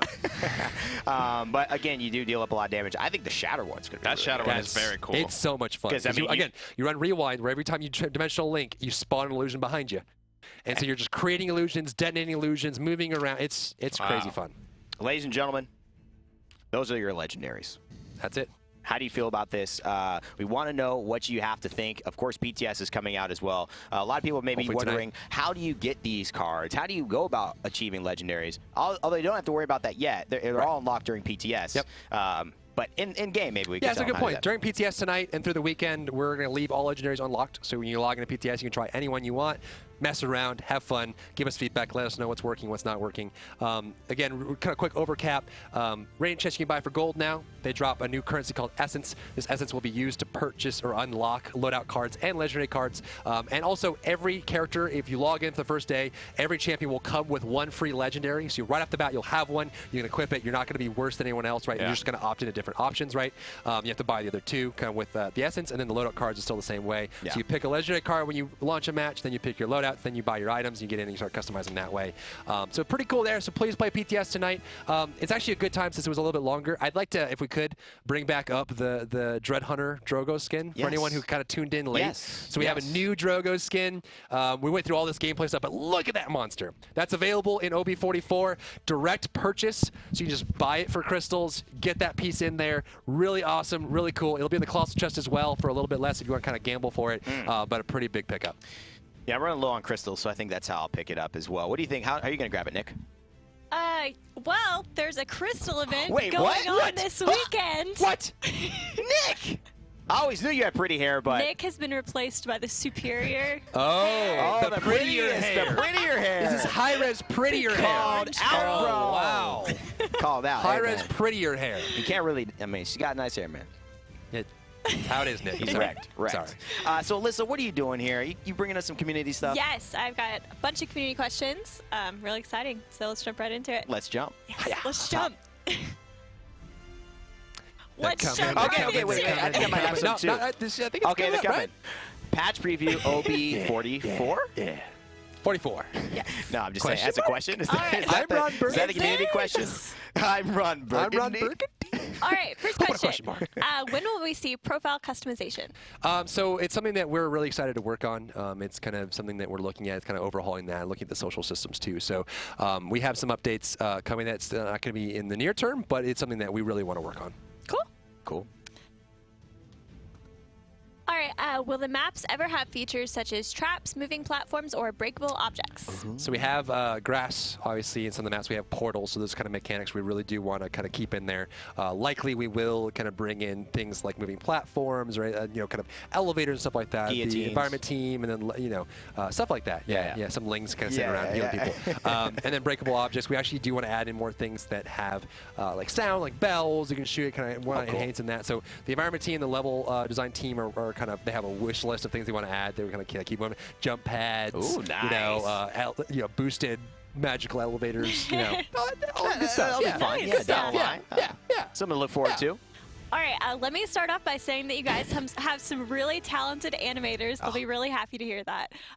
My question is, are you guys planning on creating animations that will expand on the lore? I think one of them was the Maeve animation where she had Ying's mirror. stuff, People were yeah. like, how did she get that? First off, how did you read that?